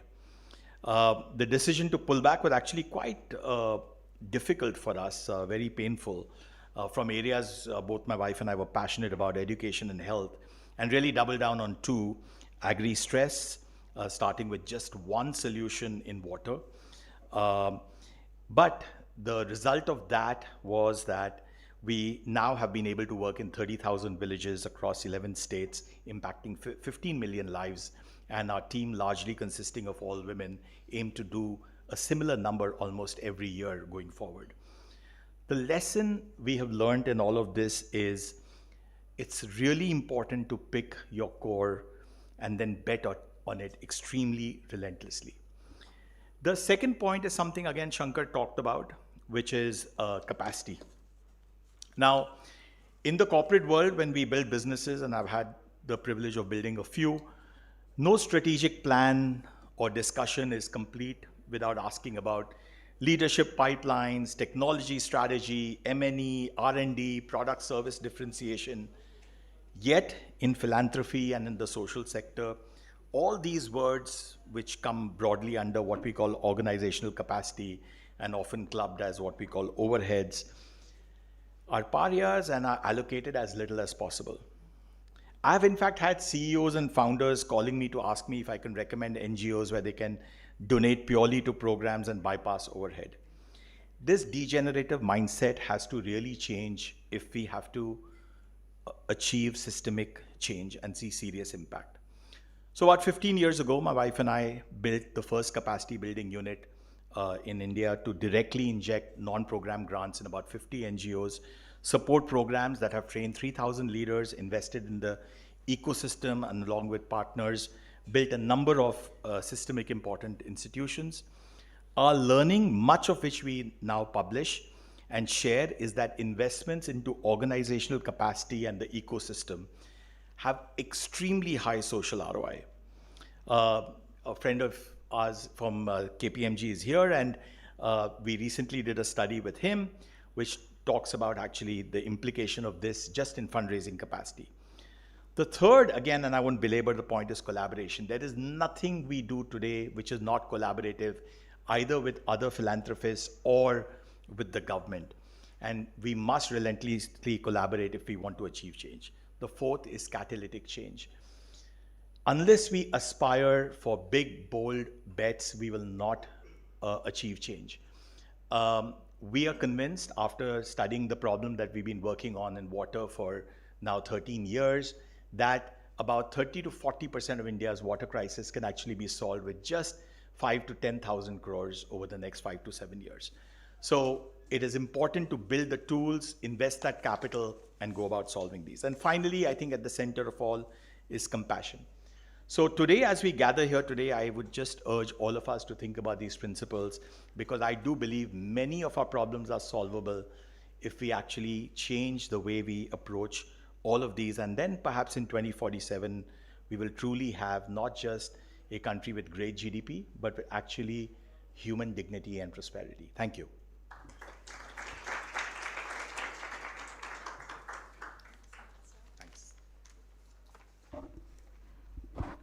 Thank you so much, Mr. Chandra. I'd now like to invite our other panelists to the stage to join him.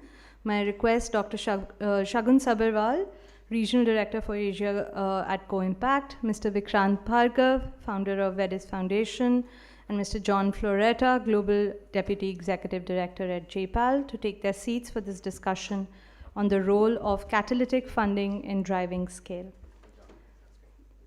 The session will be moderated by John. John, over to you.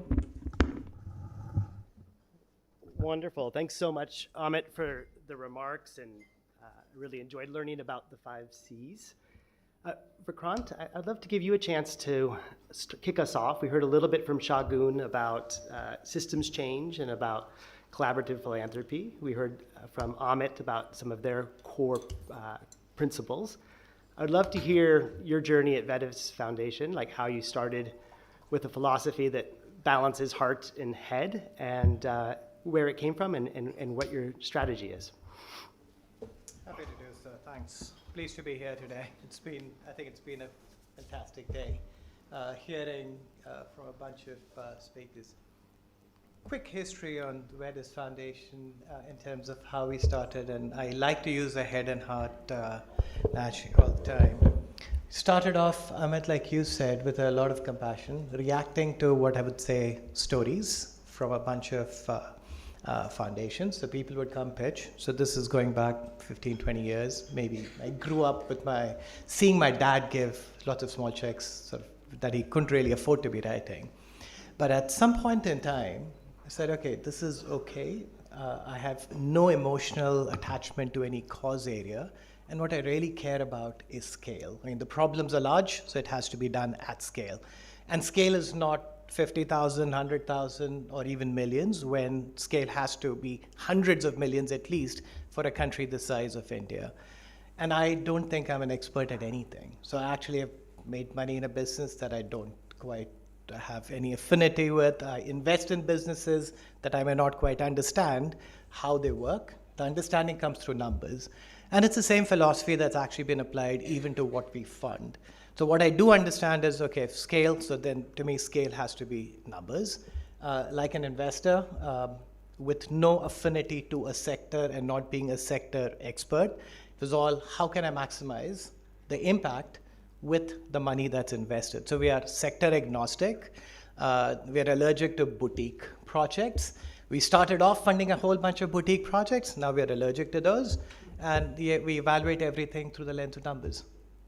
So that's what we do. So it's all head, very little heart. At times I feel heartless saying no to things. And actually, in the team, I've actually said, we don't really want to go and see anything on the field till the very end. Because it's very easy. If you go see something, you fall in love with it, it's very difficult to say no. So I'd rather not. That's usually the last step. At times we have not even done that. So I'm going to ask a couple of questions. Thank you, Hamid. I'm going to ask a couple of questions to get more at their general philosophies of philanthropy. And then I'm going to ask them about how philanthropy should change. And then finally, I'm going to turn over to the audience before I give you the last word. So one thing, looking at each of your three philanthropies, you all focus, and I think this is quite unique, on government. You focus very uniquely on collaboration, on capacity building, and with data and evidence. So Shagun, I want each of you to spend a couple of minutes talking about a government partnership that brings these elements to life, and also like what you learned from that government partnership. Shagun, over to you.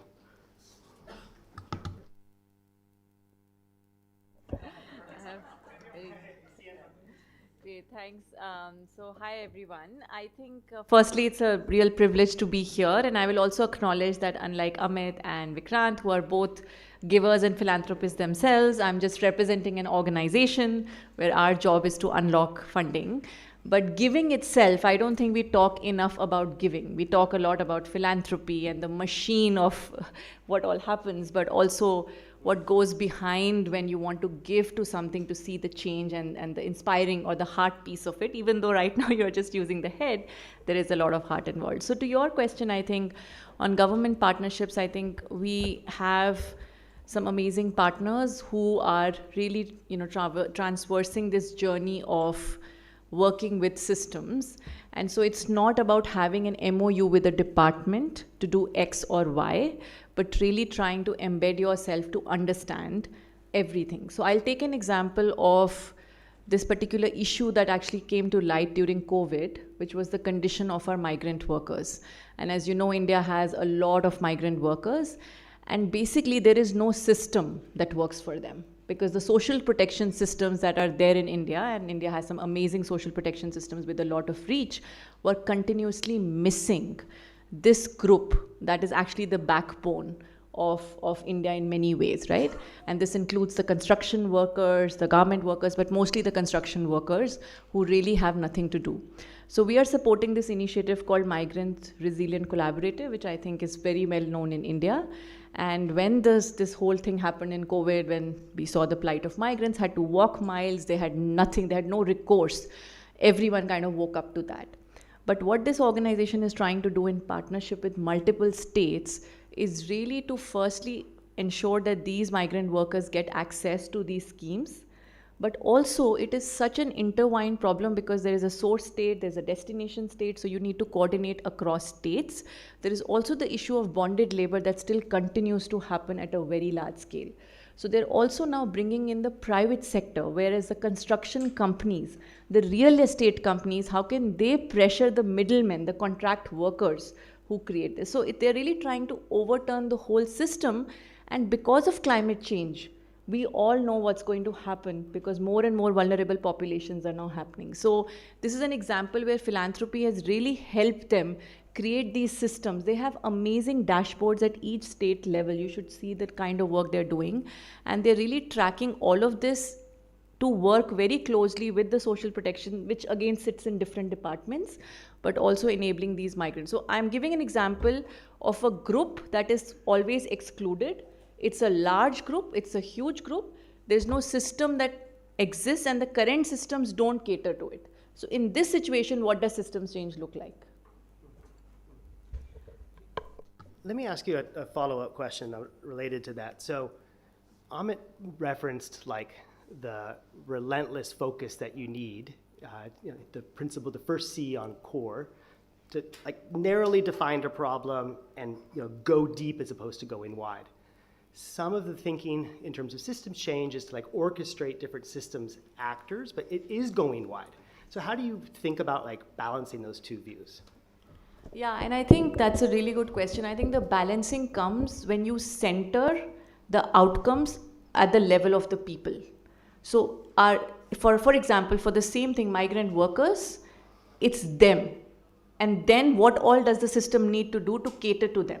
Similarly, if you take the case of nutrition, how is an undernourished child being overlooked by the system? It could be on Anganwadi system, it could be your at-home rations, it could be everywhere. So all the system has to come together with that people level outcome. So that is your North Star. Your North Star is not to make the system more efficient. There are organizations who do that. So we work a lot, for example, we are working with sieges that many of you may know.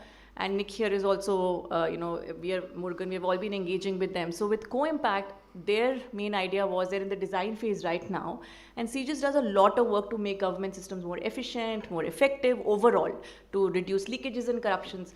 But with us, they are realizing when you center the child, what it really means when you start to work backwards. So in this case also, because Jan Sahas is so focused on construction workers, every time India pollution level Delhi goes up, the Delhi government bans construction work. Now, every extra day these migrant workers have to stay in the city without work. It's a huge problem. So now they're working with insurance companies to come up with a parametric insurance.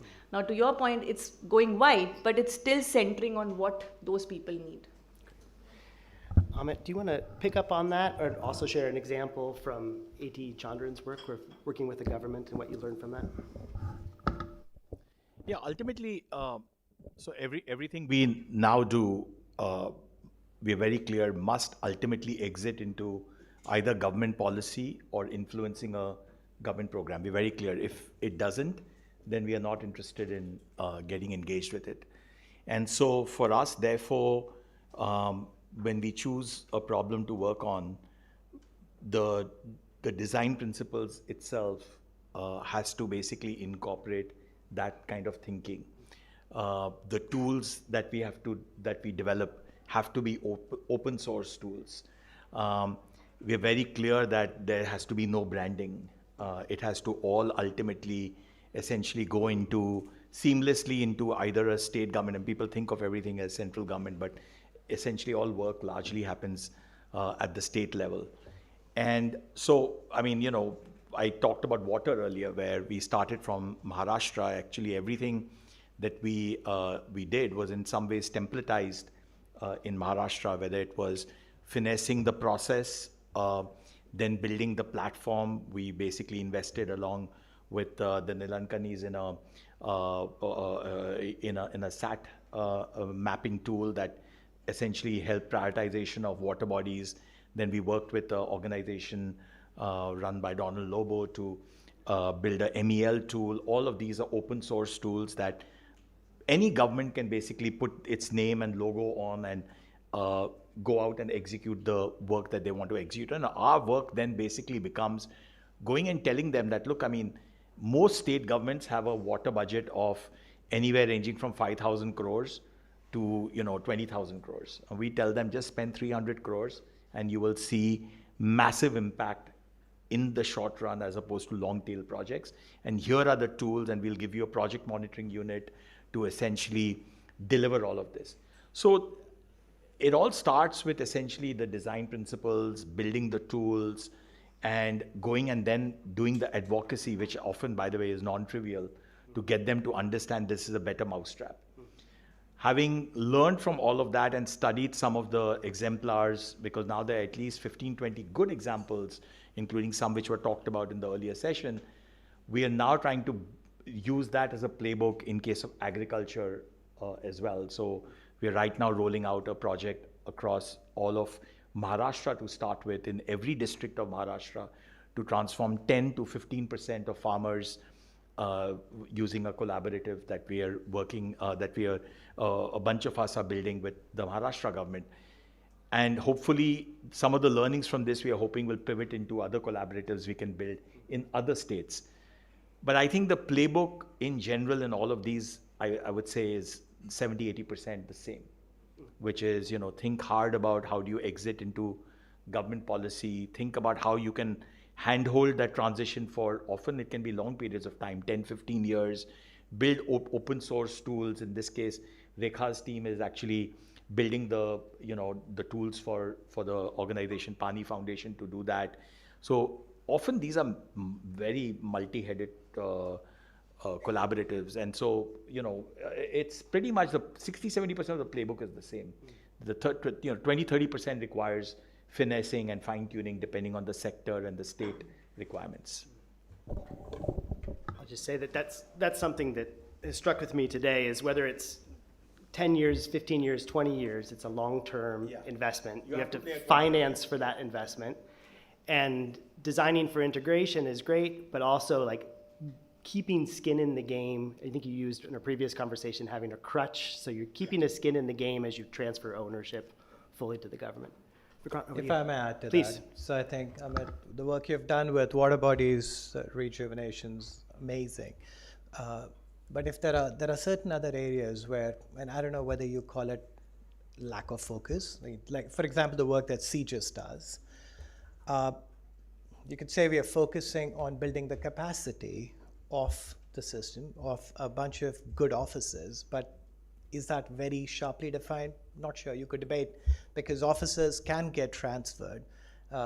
What's really happening, and the CGIS is one example, there are others as well. If you pick up the champion good officers, a minority within the government, but the government runs because of them. The country is being run by this minority, and help them do a lot more with the budget they have at their disposal. There is huge value to it. Yes, it'll take time at times when you keep acting. Sort of your action plan is in months, but the impact may take years to see at sometimes. You'll start to see things, but real impact will take a while.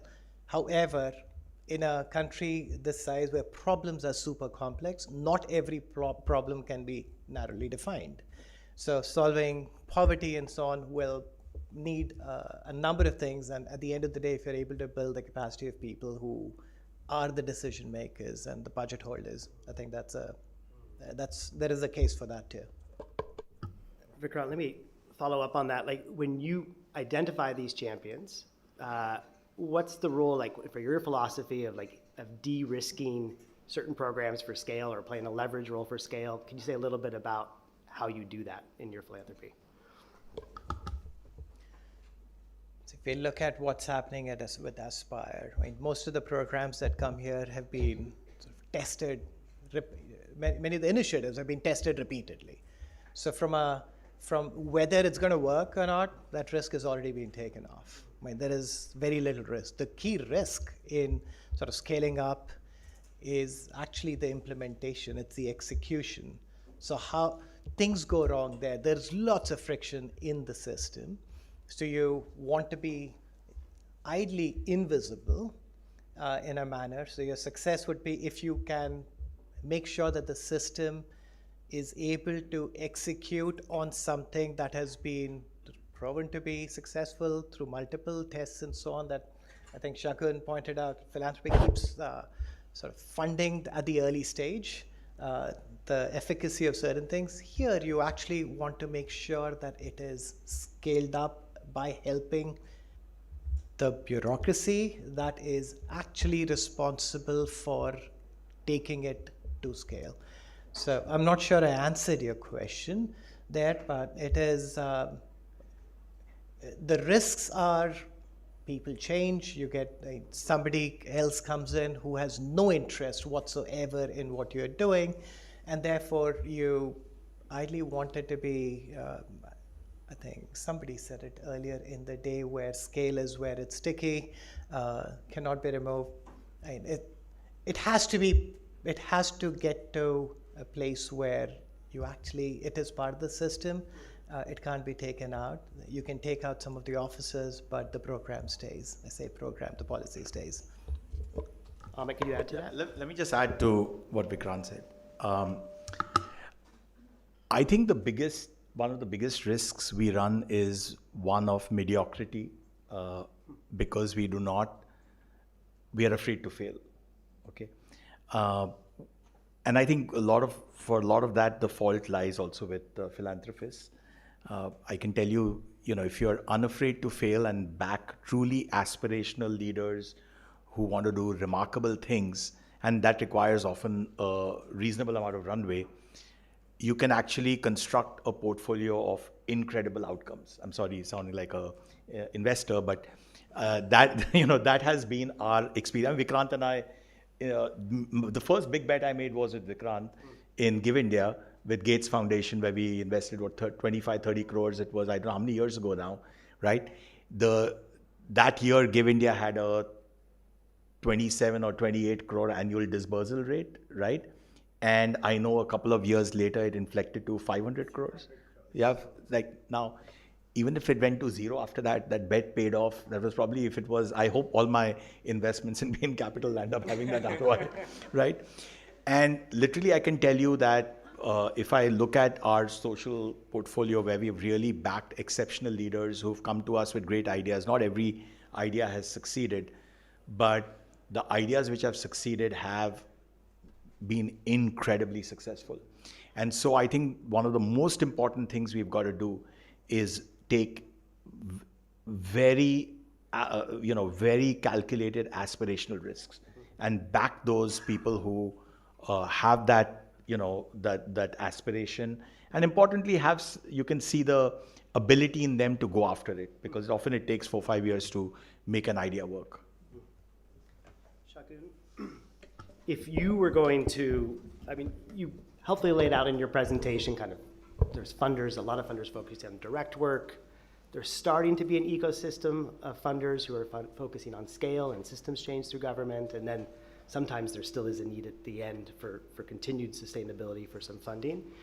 Maybe on this middle piece, what would be your hope from philanthropy in India, to come in and work more in this area of systems change? Yeah, so I think, the whole day today we have been talking a lot about whether we are calling them knowledge brokers, whether we are calling, initiatives like ASPIRE, the need for this sort of a middle ground to come in, right? And we all play different roles. There's a whole knowledge system, which is like one of the ones that JPAL is doing. We are also bridging the evidence to policy gap, producing different types of evidence across the chain. There is a funding thing that's coming in. But I think what is something that I really feel for those cadre of organizations who can really support, go from the innovation to embedding into system that endures, the enduring change that lasts. I think that is where I do feel that the philanthropy is currently not coming in.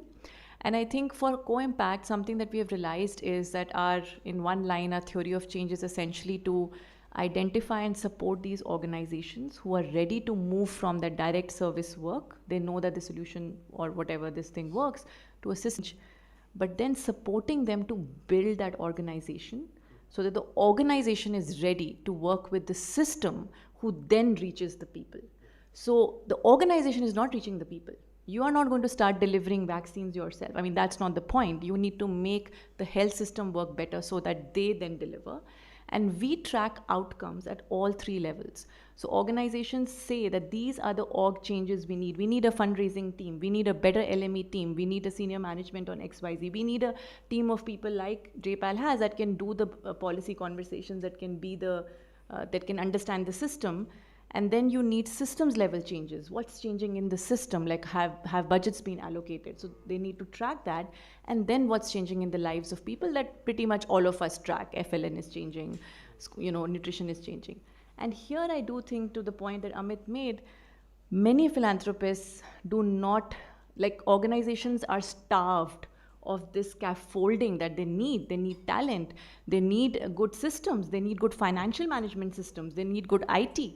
And if we tie our funding only to projects, you're basically asking someone to do this work without them nourishing themselves first. So I do feel that's my big ask, that let's really move away from this mindset of project only and really try to really also nurture these organizations. There was a recent Stanford Social Innovation Review article, excuse me, about exactly this, that like basically there's a need for philanthropists to support like the different mindsets and muscles, the skills to go to work on systems change with government as opposed to direct implementation. And it is a different mindsets and muscles that are required. I want to take 2 or 3 questions from the audience for the panel before I give Vikrant the last word to wrap up. I think we have some mics floating around. There's one person in the back. And what we'll do is we'll just take them all together and then we'll let the panelists respond. Hi, my name is Mary Abdo. I'm at the institution Robin is with, Center for Evidence and Implementation. I have a question. Clearly, given the experience I would have with philanthropic institutions, my observation is that your organization's philosophies are the outliers.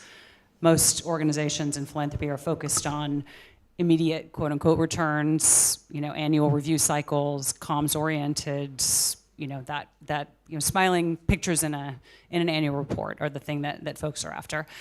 So what is stopping us from being able to move the rest of the philanthropy sector toward that more systems-oriented way of thinking, toward more abrasive evidence and the long-term commitment to achieving some of the big goals? Great. Any more questions, and then we'll take all of them to our panelists. Yes, right here in the front. Thank you. Thank you.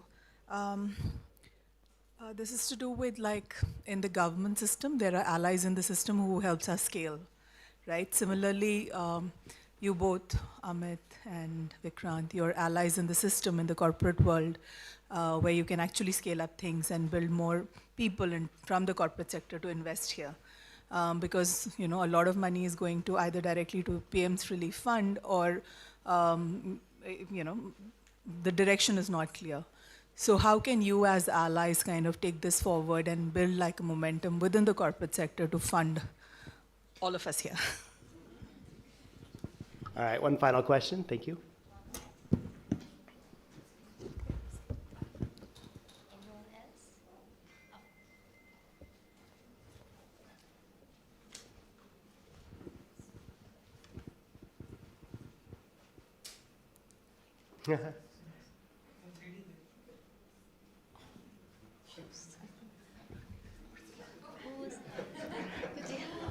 There's a question there. Yeah. Hello.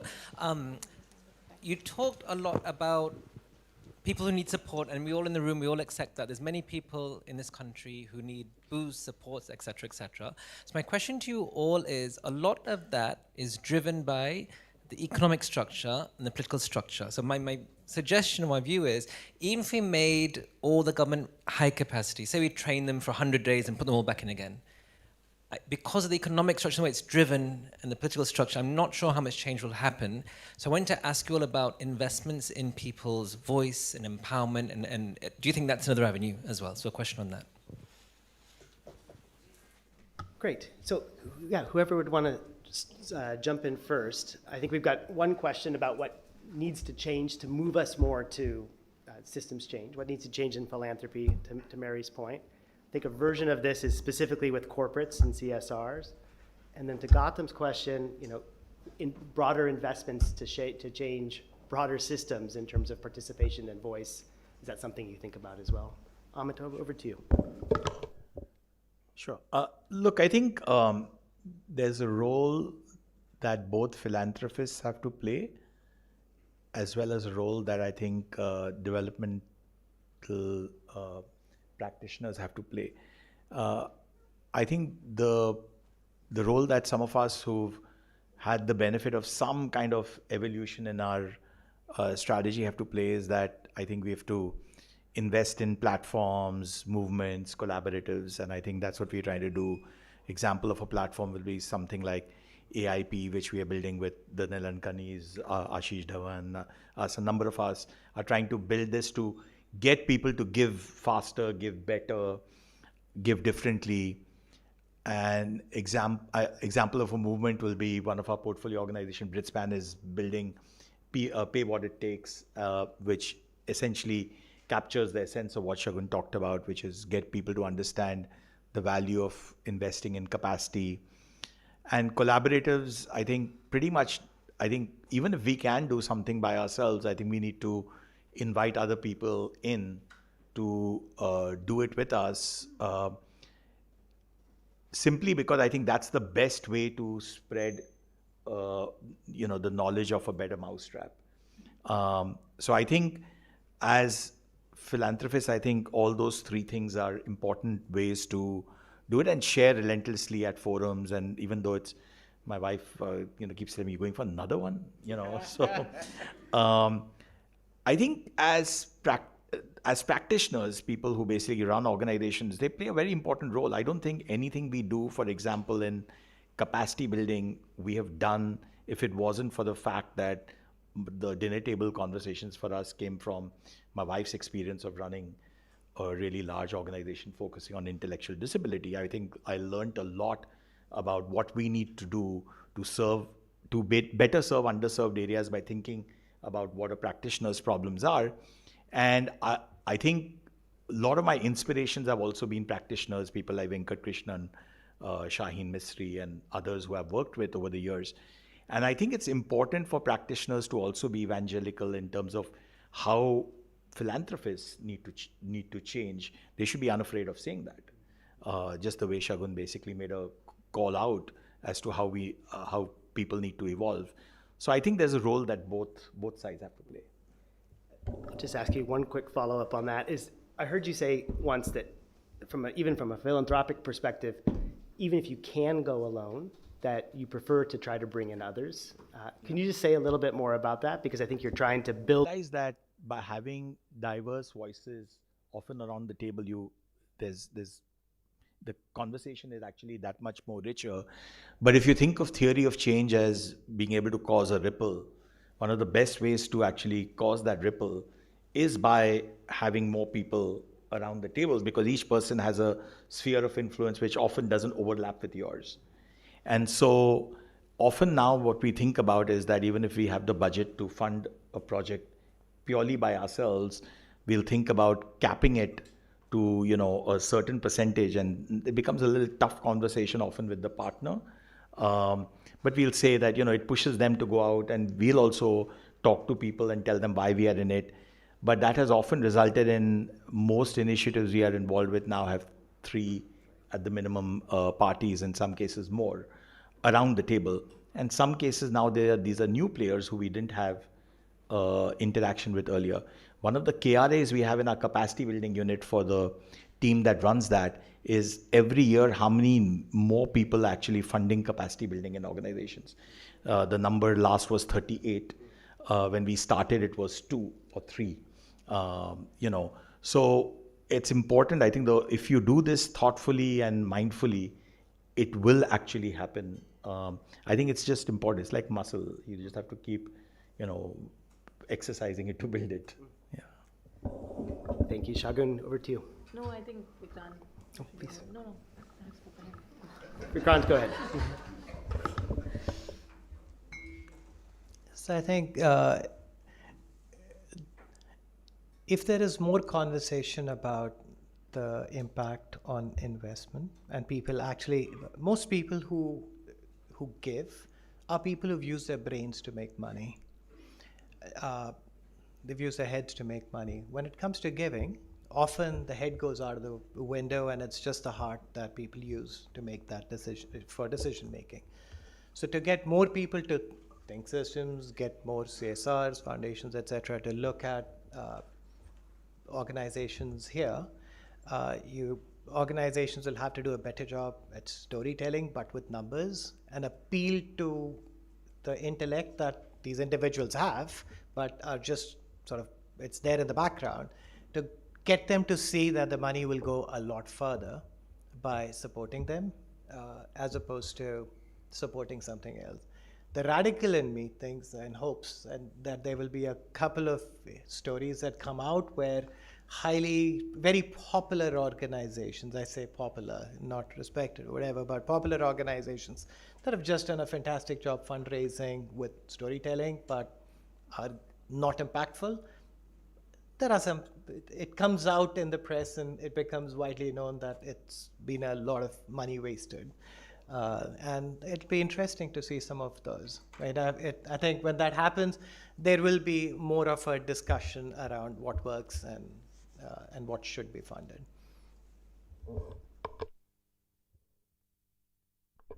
Yeah, I think I'll just try to answer Gautam's question, which was a really good one as well, because I think sometimes when we are working with systems so much, it's easy to forget, again, that those people who need the system the most are often the ones that find it the hardest to access.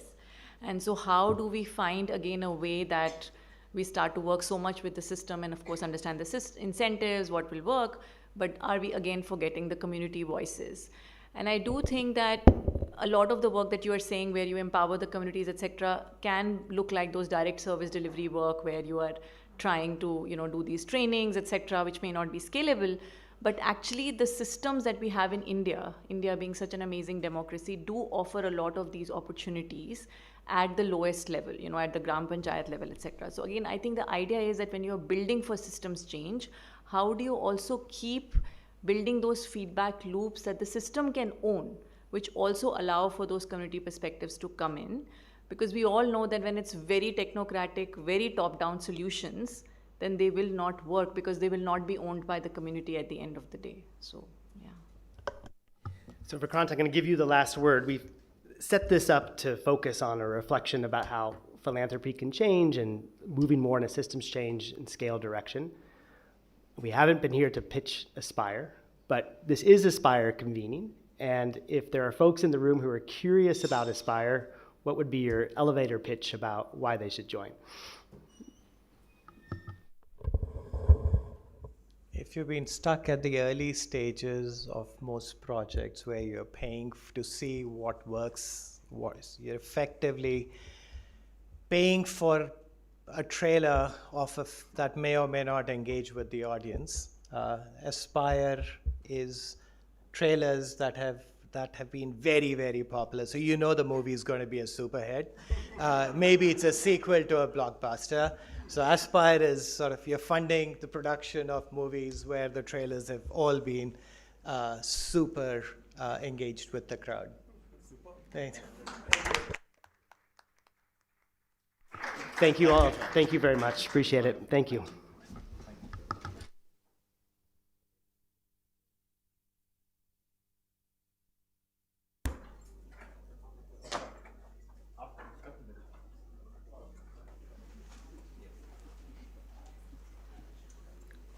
Thank you so much to the panelists. It was great to hear an elevator pitch about ASPIRE from Vikrant. I think as an ASPIRE team member, I try to balance the heart and head when I'm working. So we bring only our head when we are talking to Vikrant. So this has been amazing so far. I would like to invite my colleagues, Nidhi and Sanjana, to felicitate the panelists. I'm sorry if you could just come here. Sorry about that. Sanjana and Nidhi have joined us as ASPIRE Fellows, and they work closely with the governments on 2 of our key projects. Sorry. We launched the fellowship last year, and it has helped amp up our support to policymakers by better understanding their priorities and contributing as and when needed. Thank you. Vikrant.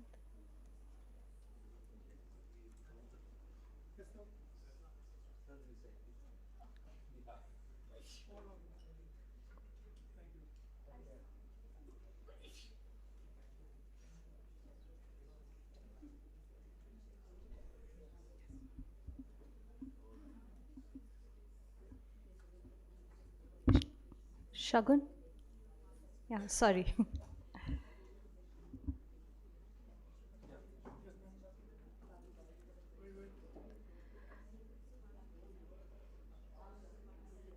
Thank you so much, everyone. But we've saved the best for last. So without further ado, I would like to now invite Ms. Tithi Mukhopadhyay, Deputy ED, JPAL South Asia, to share her thoughts and her remarks to draw this summit to a close. Please, a huge round of applause for Tithi.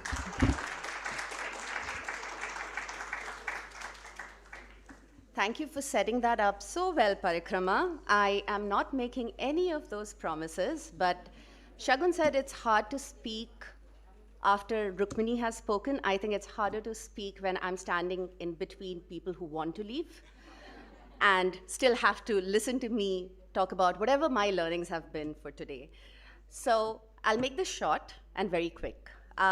Today we went on a journey to understand what scaling demands. And what we learned was it requires witchcraft, wizardry, persistence, partnerships, and finding the right balance between heart and head.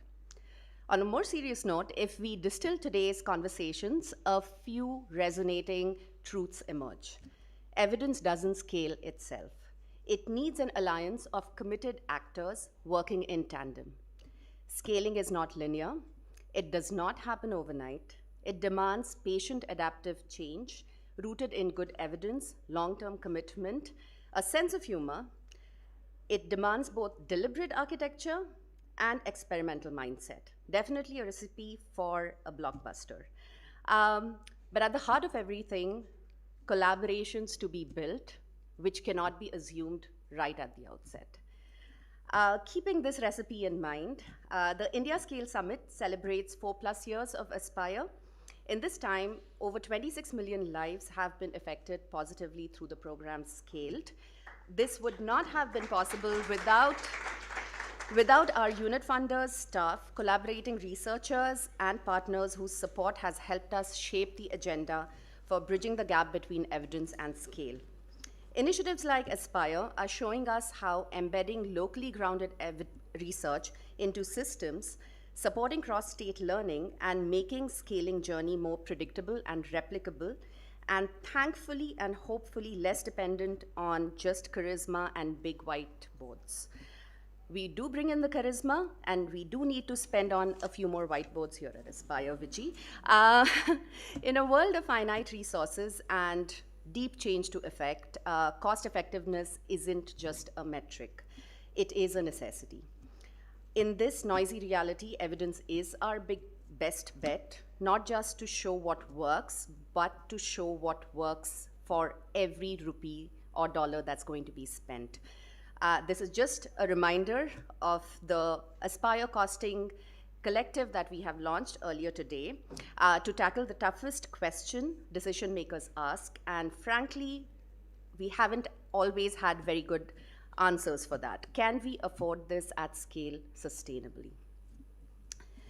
So what more do we do with what we've learned? I think in this particular room, there are so many people who have had deep experience in trying to scale up, down, throughout, have been patient, persistent, but what more can be done? I think today's conversations brought that to life, and it actually depends on what paths and what models you are currently engaging with. So for the policymakers and decision makers here, how would you invite evidence into your systems, not just to prove, but to improve? For funders, how would you shift the funding philosophy to support scaffolding and ecosystems for scale? If you're a researcher or an implementer, how might you design with total population and absorption, Samaj Sarkar Bazaar at the heart of it all? And for all of us here, how do we work together to ensure platforms like ASPIRE can help bridge the missing middle, the space between a promising pilot and a sustainable public program? I would really, really like to thank you for your insights, your patience, your question, your candor, and your commitment for doing the hard work that is required for taking evidence to scale. Scaling is not a random chance. As much as J-PAL loves talking about random chances, it's not just a random chance, it's a design, it's an ecosystem design, and ASPIRE is here to help design that journey with you.